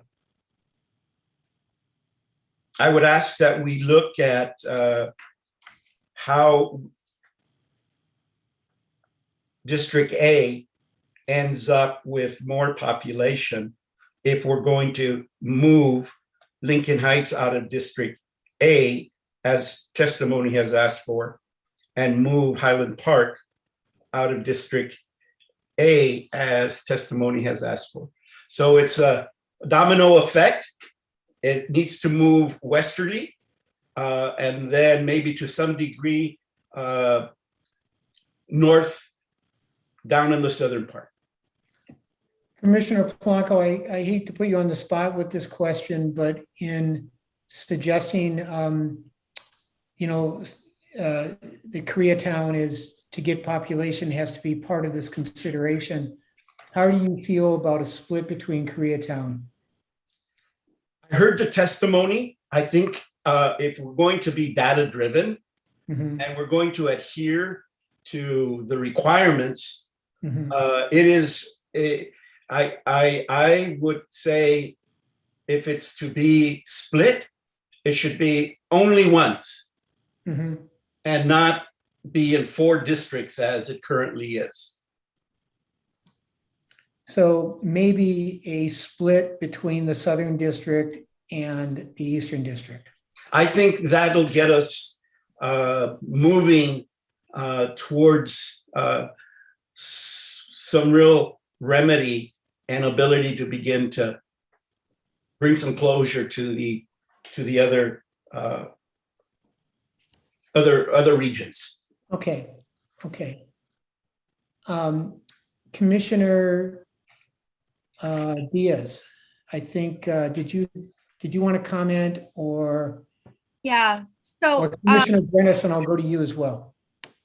so in terms of Koreatown, I think that we should work to keep it whole. I think that it's hard to only do one split that is Region 1 and Region 2, given the testimony from Region 3 about the greater Wilshire area.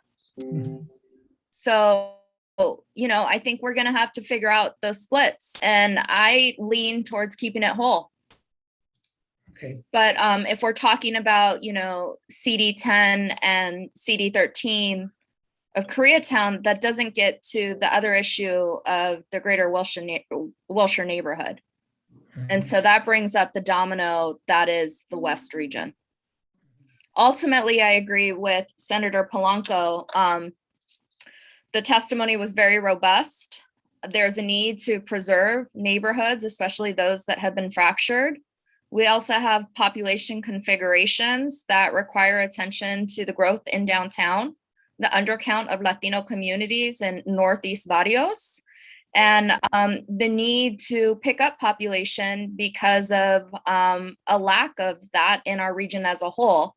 I believe we, like Senator Polanco said, and like our memo from the region acknowledged, have to move west and north. Okay. Could I add on to that? Yeah, Commissioner, so by the way, I apologize. I've seen your hand up. I'm trying to stay region by region for now, but is there any other, I don't want to lose you here, Commissioner Sub, but any other comments from Region 1? Okay, Commissioner Sub. Yeah, so. Mine starts with Region 1. In both maps A1 and C2, we have maps that keep Koreatown whole, but in, which one is this? In A1, it puts Eagle Rock into the same district. And many testimonies from Eagle Rock have said that they wanted to stay in 14 and with Highland Park and the other districts there. And so I'm wondering, isn't there a way to move that district a little bit west to include the greater Wilshire area? Because then that would address the issue about that boundary between Koreatown and greater Wilshire, while also maintaining Eagle Rock in 14. And then the other question I have, and these are specific questions, is in map C2, Koreatown is also whole and in a district that is somewhat like 10. And that's also a very viable possibility. I've heard folks raise that this might threaten the Voting Rights Act or the right of community members in CD10. And I just wanted to get an answer on that because I don't want to make an assumption as to that. Is there a way to keep Koreatown whole and in CD10 without violating the Voting Rights Act? And then finally, it seems that, one way to keep Koreatown whole and with the Greater Wilshire Neighborhood Council is to go north to Hollywood, keeping Hollywood whole and east to Silver Lake. So I haven't seen any maps that do all of those things, but that seems like another possibility too. Commissioner Brennis. Thank you. I'll keep my comments brief since I weighed in before, but I wanted to underscore the essence of the feedback from both Senator Polanco and Commissioner Diaz in terms of how I think our region was attempting to uphold the value of equity that the commission committed to when we started our process.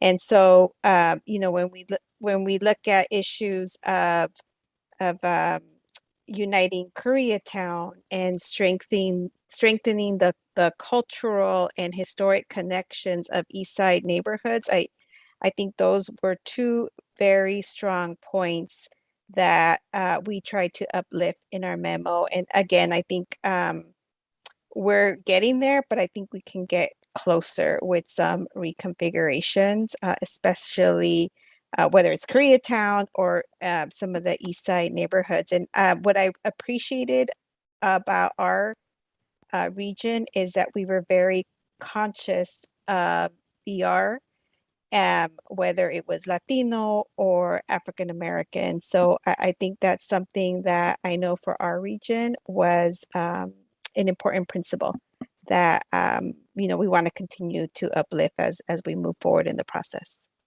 Thank you, Commissioner Brennan. Commissioner Gersten. Sorry, Chair. Hopefully I'm not breaking up this time. So with the B2 map and specifically District M, the one place that I would like to look at adjusting is going into Elysian Park using Stadium Way as the boundary and taking that all the way over to the 110 freeway, and then wrapping the 110 and the 101 into as part of this district. So we basically be going around the outside of Dodger Stadium and then wrapping up Angelino Heights and the Forgotten Edge into this district. I was trying to look at see if I could see the district a little bit better than the printout that I have. Give me 1 second. HIJKLM.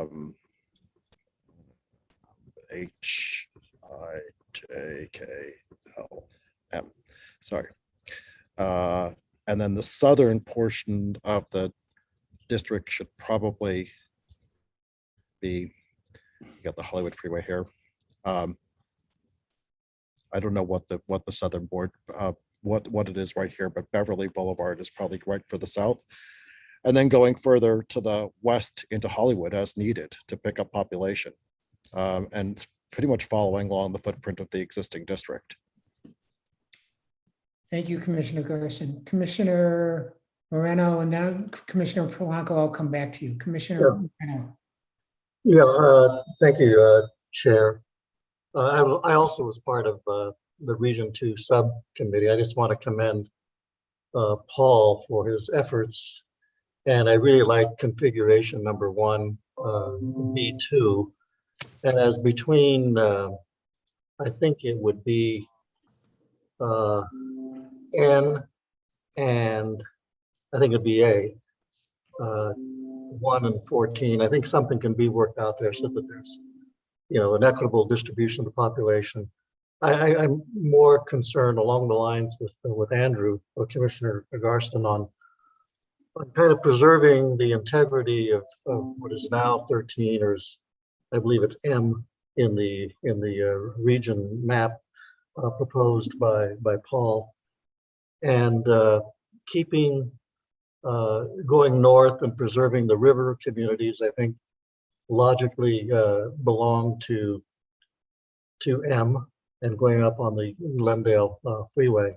So I think, you know, with some fine tuning, I basically don't have any significant disagreement with B2.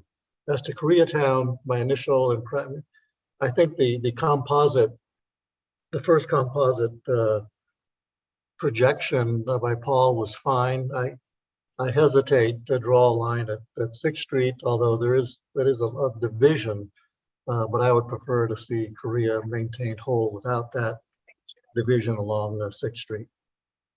That's it.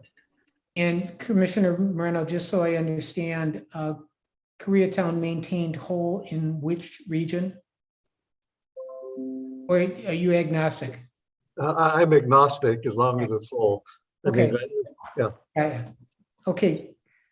So I'm hearing some interest in B2, and I'm saying this Commissioner Polanco, before I go back to you, because I want you to disabuse me of anything I get wrong here for your region. But what I'm hearing is interest in working with B2 as it relates to the Eastern region. Some concern about preserving the integrity of existing 13 or on the map. What is that? M? And then the question about continuing interest from all the speakers I've heard so far in trying to work out a solution where Koreatown remains whole somewhere. And Commissioner Polanco, tell me what I got wrong there if I didn't hear it right. No, you heard it correctly. However, the principles that have been adopted was not to come east, not to come into the east side, but to go west. Yes. And what is being proposed by Commissioner Garson is the complete opposite. It is moving inward, which is contrary to that of what we adopted as the principles. And I want to state that for the record. I don't see it, but go ahead. And Commissioner, thank you, Commissioner Polanco. Did you have anything else? Not for now. Okay, and Commissioner Moreno, Justice Moreno, were you going to add something? No. I think you accurately stated my concerns. Okay, so now in Commissioner Sub, by the way, I realized I kept saying one and I actually did not mean one. So earlier, I was probably confusing things. So now let's go to District or Region 3. Thank you, Chair Ali, and I'll certainly invite Commissioners Suh and Delgadillo to chime in here. I've been trying to follow along. I think actually many of our principles are reflected in all 4 of the maps, such as keeping the beach cities together, connecting the communities around Beverly Hills, having the one bridge district from the valley into the city. So several of our maps do all of this. Unifying Tarzana, Encino, and Sherman Oaks. These were all principles that we relayed last week. However, our most important one was unifying Koreatown. And so we've had lots of discussion on that this evening. I'm tending towards map C2 to meet the most number of the largest number of the principles that we outlined, but I'm open to others' ideas on this as well. So I don't know, Rocky or Alexandra, if either of you want to speak to that. I would just say that B2 sort of is a good starting point. I think we could massage it, but I think you're right, Michelle, Commissioner Pritchard, sorry, for pointing that out, that's the right one. So I want to make sure I heard that correctly. Yeah. Did you say B as in boy, Commissioner Delgadillo? Yes, B as in boy. Yeah. Okay. Because I actually had said C as in cat. Oh, you did? Oh, okay. Yeah, I thought so B2. I'm now comparing them. Again, they have similarities. Is there any specific, first of all, any other comments from this region? Commissioner Suh? Well, I've already spoken a lot, so I don't want to. Go ahead. But yes, I do see that a lot of the maps do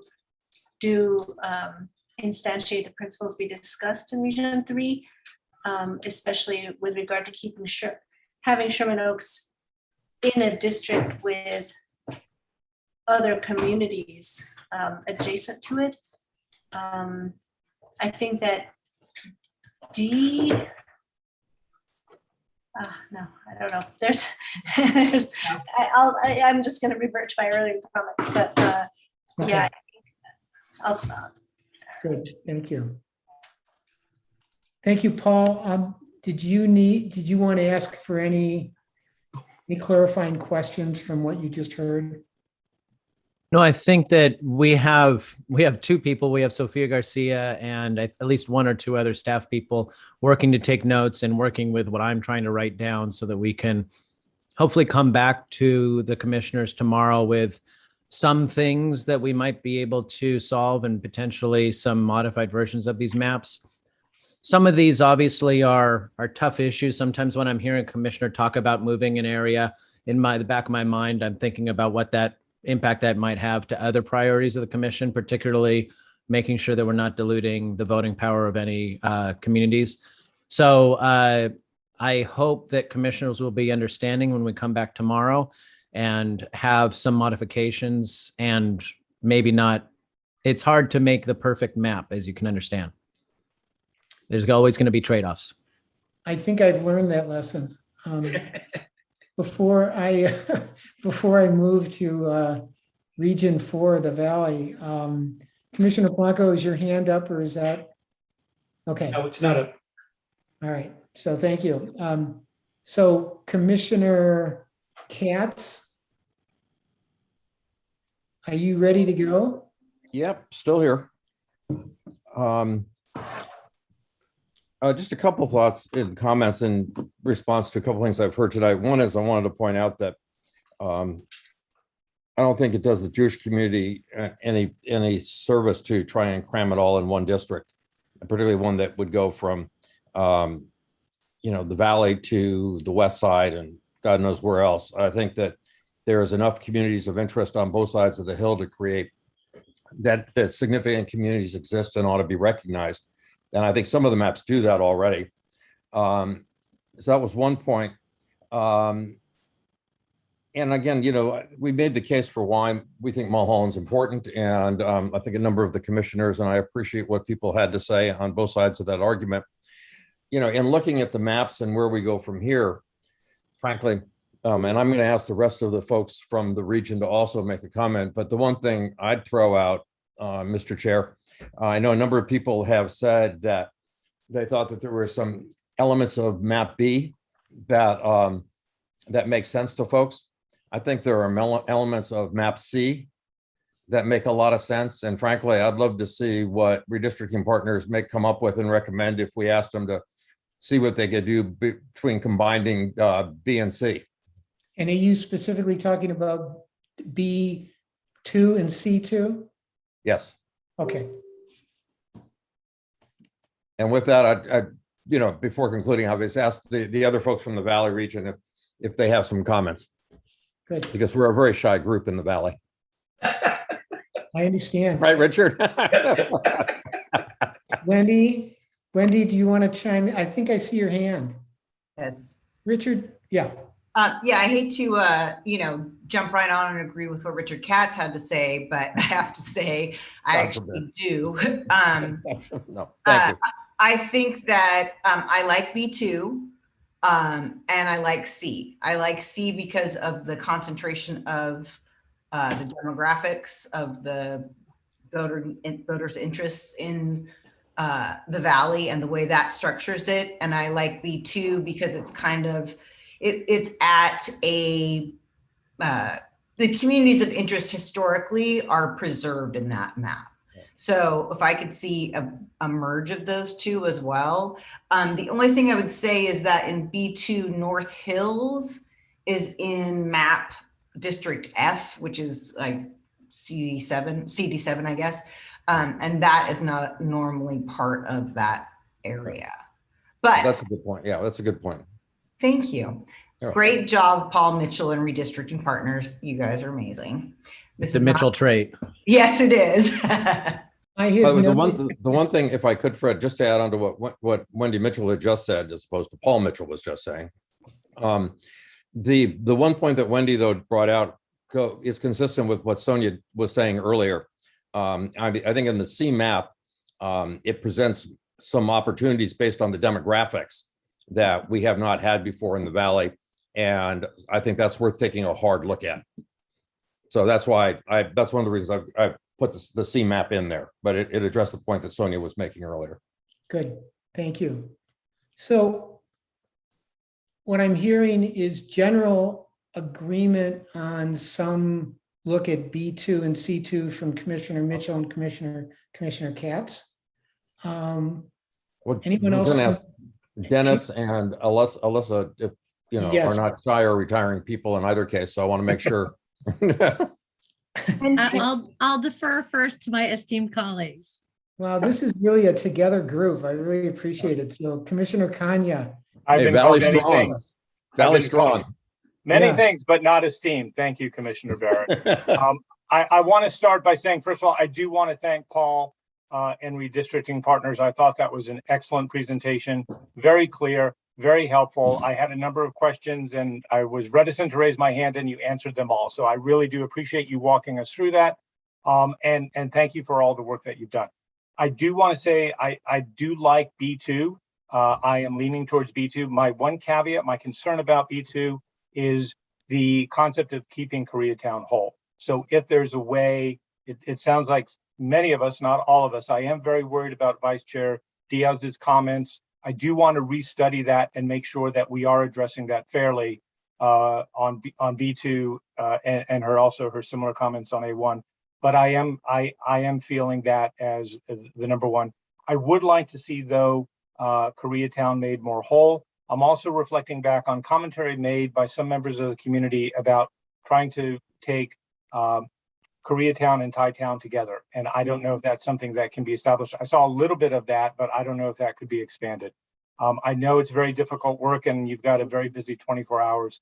But again, I just want to say thank you very much. But if there's a little way you could work that, I'd be very appreciative. So what I'm hearing, and who am I going to next? Commissioner Membrano. Okay, so Tammy, Commissioner, before I get to you, I just want to clarify. I think what I've heard is some support for B2. And Richard, you mentioned the B2, C2 sort of some consideration of merging those two concepts. Right. With the caveat that Commissioner Diaz's earlier comments and I think Commissioner Polanco's earlier comments should be taken into consideration. Did I hear that correctly? Yeah. Okay. Yes. Commissioner Membrano. Yes, thank you so much. Being one of the newbies, on this commission, it was very interesting to sort of like just read and get to absorb a lot of the information. But Paul, you did a great job for on all the maps and all the breakdown, and I really do appreciate that. And I have to agree with Commissioner Katz. B2 and C actually makes sense to me. But I also agree with Commissioner Diaz that the communities of interest need to be kept alive in the Valley. I grew up in Highland Park, so the Valley it's a little far from me, but understanding and looking at all the data and looking at all that the Valley encompasses, I think that it has to be a conversation that needs to happen. So That was my comment on that. Thank you. Great comments for a newbie. Thank you, Commissioner. You're a fast learner. Okay, Commissioner Yoon. Yeah, thank you, Chair. I guess for Region 4,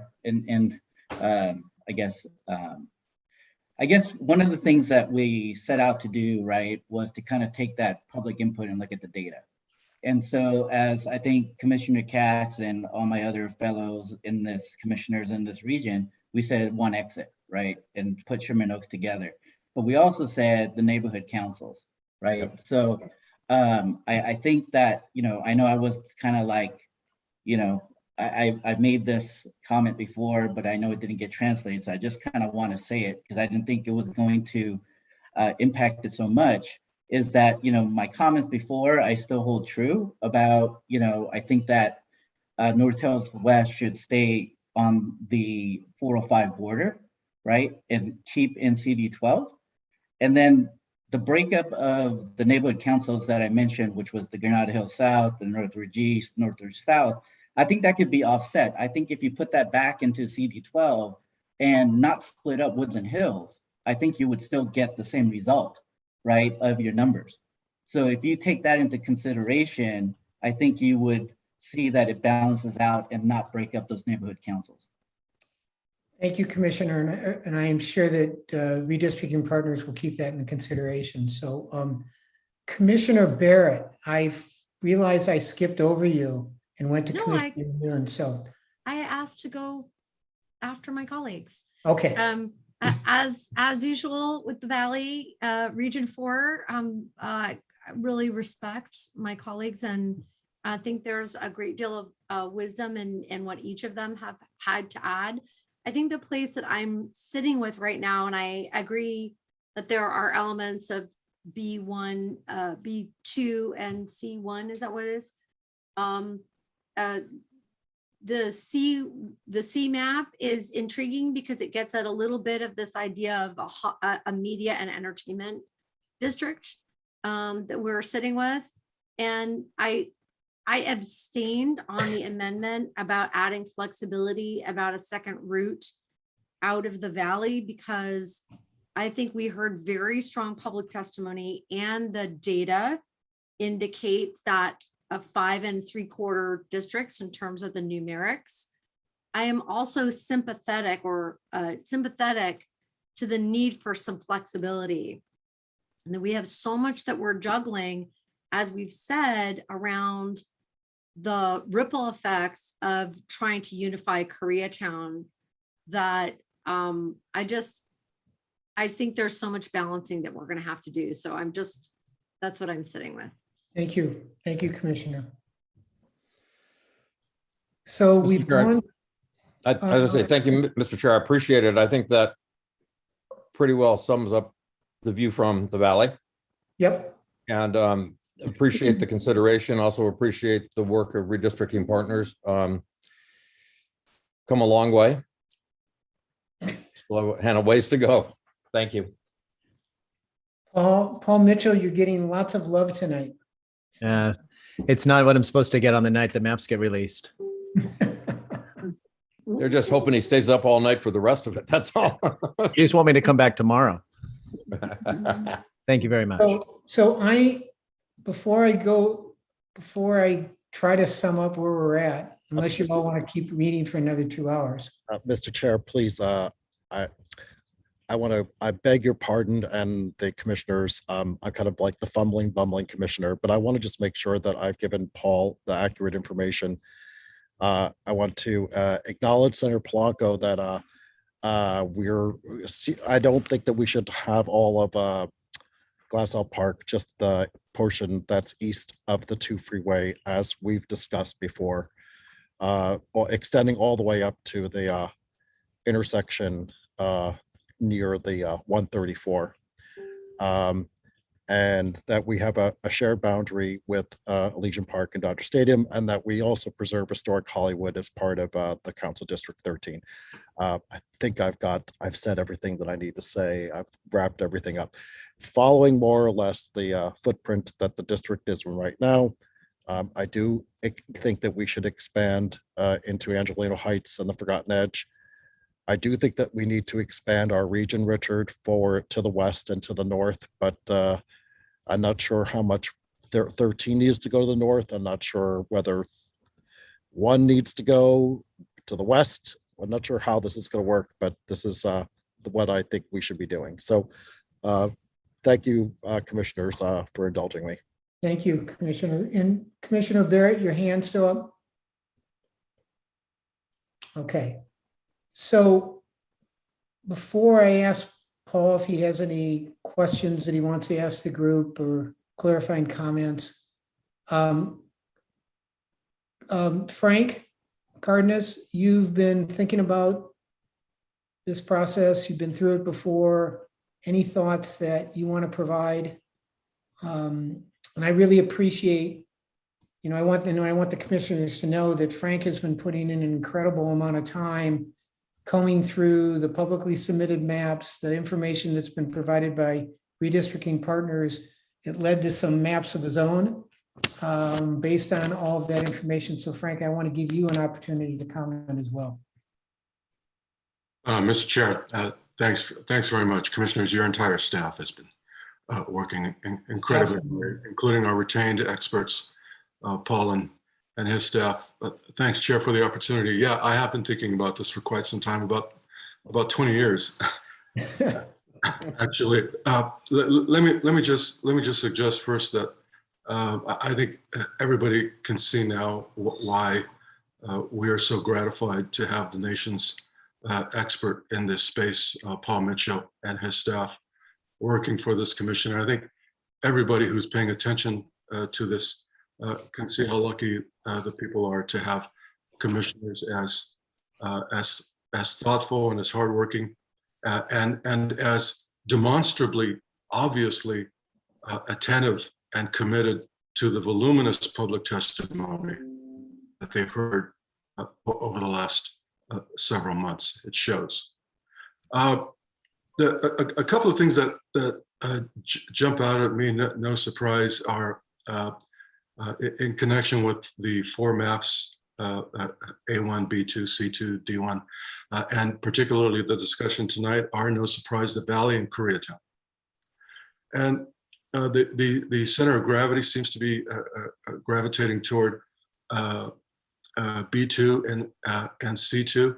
And part of the reason for that may be that the way that elements of those two maps deal with really difficult elements of this whole process, not the least of which is, for example, the Valley and Koreatown.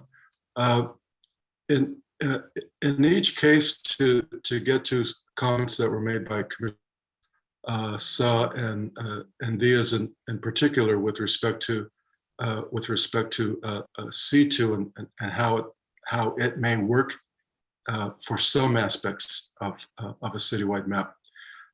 C2, as you can probably tell, was really built up from the neighborhood council. Neighborhood councils are the building blocks for C2, consistent with the testimony or charge and what I've heard from the commission for several months.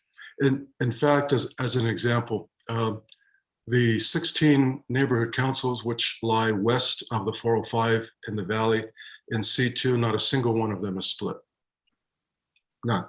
And so that gives astute observers like Commissioner Diaz the opportunity to look at Canoga Park and Reseda and Winnetka and Lake Balboa and to identify that there, lo and behold, has emerged over the last 10 years in particular communities of interest on either side of Sherman Way. And each of the four maps reflect another truism about the Valley, something that has emerged in the last 10 years, not unlike what emerged between 90 and 2000, when tremendous population growth, the data, not to mention Valley advocates, but the data 20 years ago screamed out for another district in the Valley. The data today, Commissioner Katz was spot on.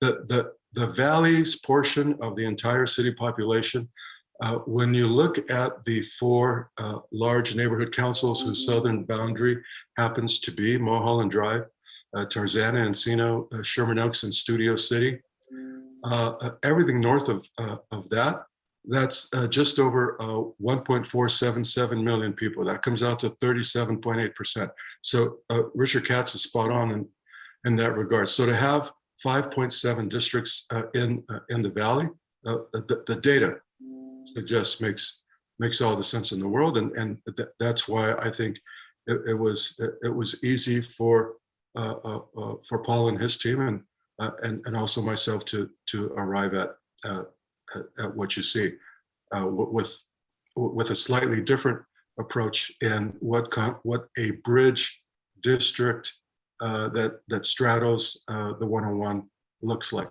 With respect to C2, also the commissioner saw in particular picked up on Koreatown. I believe, consistent with the preponderance of the commissioner's expressed desire for some time, can be made whole or nearly whole, and this is what fortifies that. When one thinks about how to how to put Koreatown in one particular council district until about 3 weeks ago. One was dealing with the definition of the neighborhood council, the Wilshire Koreatown neighborhood council, which of course goes all the way up to Melrose and the freeway.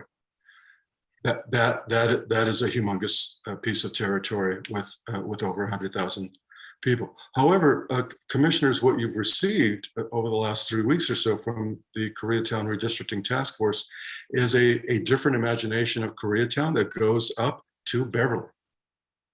It goes up to Beverly. Now, the western border with respect to the Greater Wilshire Neighborhood Council, understood there is an issue there, but the northern border, as proposed by the task force now, is Beverly. Why is that important? Because the current council district that has more of Koreatown than any other council district, its northern border in Koreatown ends at Beverly. There's a block that particular council district would need to add in order to take in Koreatown in its totality as proposed by the task force, with the exception of the task force's western border, which is an issue with Greater Wilshire Neighborhood Council, understood. And that block that would need to be added, that appears to be in the order of about 17,000 people. That I suggest may well be quite manageable.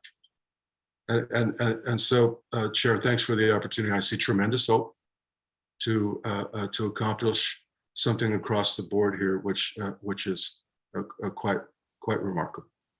And so I agree with the preponderance of what I think I'm hearing, which is that a B2 and perhaps to a lesser extent C2, some melding by Mr. Mitchell and his team would provide you with a terrific starting point tomorrow.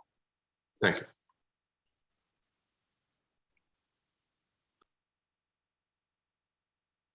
Thank you, Frank, very, very much for that thoughtful analysis. And I also want to recognize that in your comments about Koreatown and the South, I did want to acknowledge that to our commissioners in the Southern region that you have asked for some Paul to come back with some information on what that would do to the region as a whole. So I wanted to recognize that. So Commissioner Diaz, I just want to give you an opportunity. You've done such a great job in pulling together our mapping and data committee and have been so instrumental in development of our mapping protocols and the regional group. So I didn't want to leave tonight without giving you a chance to add any additional comments that you might want to. Chair, I'm so tired. I think we all are. So I look forward to the robust conversation tomorrow. Sounds good to me. So unless there is any dissent, I think I'm going to ask for a motion to recess, but I want to remind the public that tomorrow will be a continuation of today's meeting. We will take additional testimony, but because, and correct me if I'm wrong, Harit, but because this is a continuation of today's meeting, testimony, individuals who testified today really cannot testify tomorrow. But correct me if I'm wrong. I don't want to disenfranchise anyone. But we will start off with testimony and go from there. Is that right? Harit? That's right. Yes. Okay. And Paul, I forgot to ask you, did you have any other clarifying questions or do you want to go to bed too? Oh, we're working. So Sonia is welcome to get on a Zoom with us and the staff afterwards and help us draw some districts tonight. Yeah. We are going to have a debrief. So, okay. So do I have a motion to recess? Second. That was a very emphatic motion and second. All those in favor? Aye. Go. All right, stay safe. We will see you tomorrow at 5 p.m. Thank you, everybody. Thanks, everyone. Thank you. Thank you, everybody. Good night, everyone. Thank Bye. you, everyone. Yes. All right, LD, let us know when you are done. I've got it. Thank Great. you. Can you email them to me, please? Ariana, Yes, I before will you, do that right in the next few minutes. Thank and, you. and Thank before you jump, Ariana, Paul, I think we are gonna want to get together for a debrief. We had to wait for the recording to stop. You had to wait for them to say recording stop. Like last time we were chit chatting and it was still Okay. live. But we still have people from the attendees. So what I'll do is I'll send an email to all of us to jump on a debrief call. I'll quit being a bad chair. Maybe you ought to get a new chair for tomorrow. And I just want to say thank you to the whole staff. Fred, God bless you, all the staff, Paul and Frank, we're so blessed to have Seriously. you as our executive director. I just wanted to say that. Great job, Frank. Yes, definitely. Job, everybody. Thanks, Commissioner.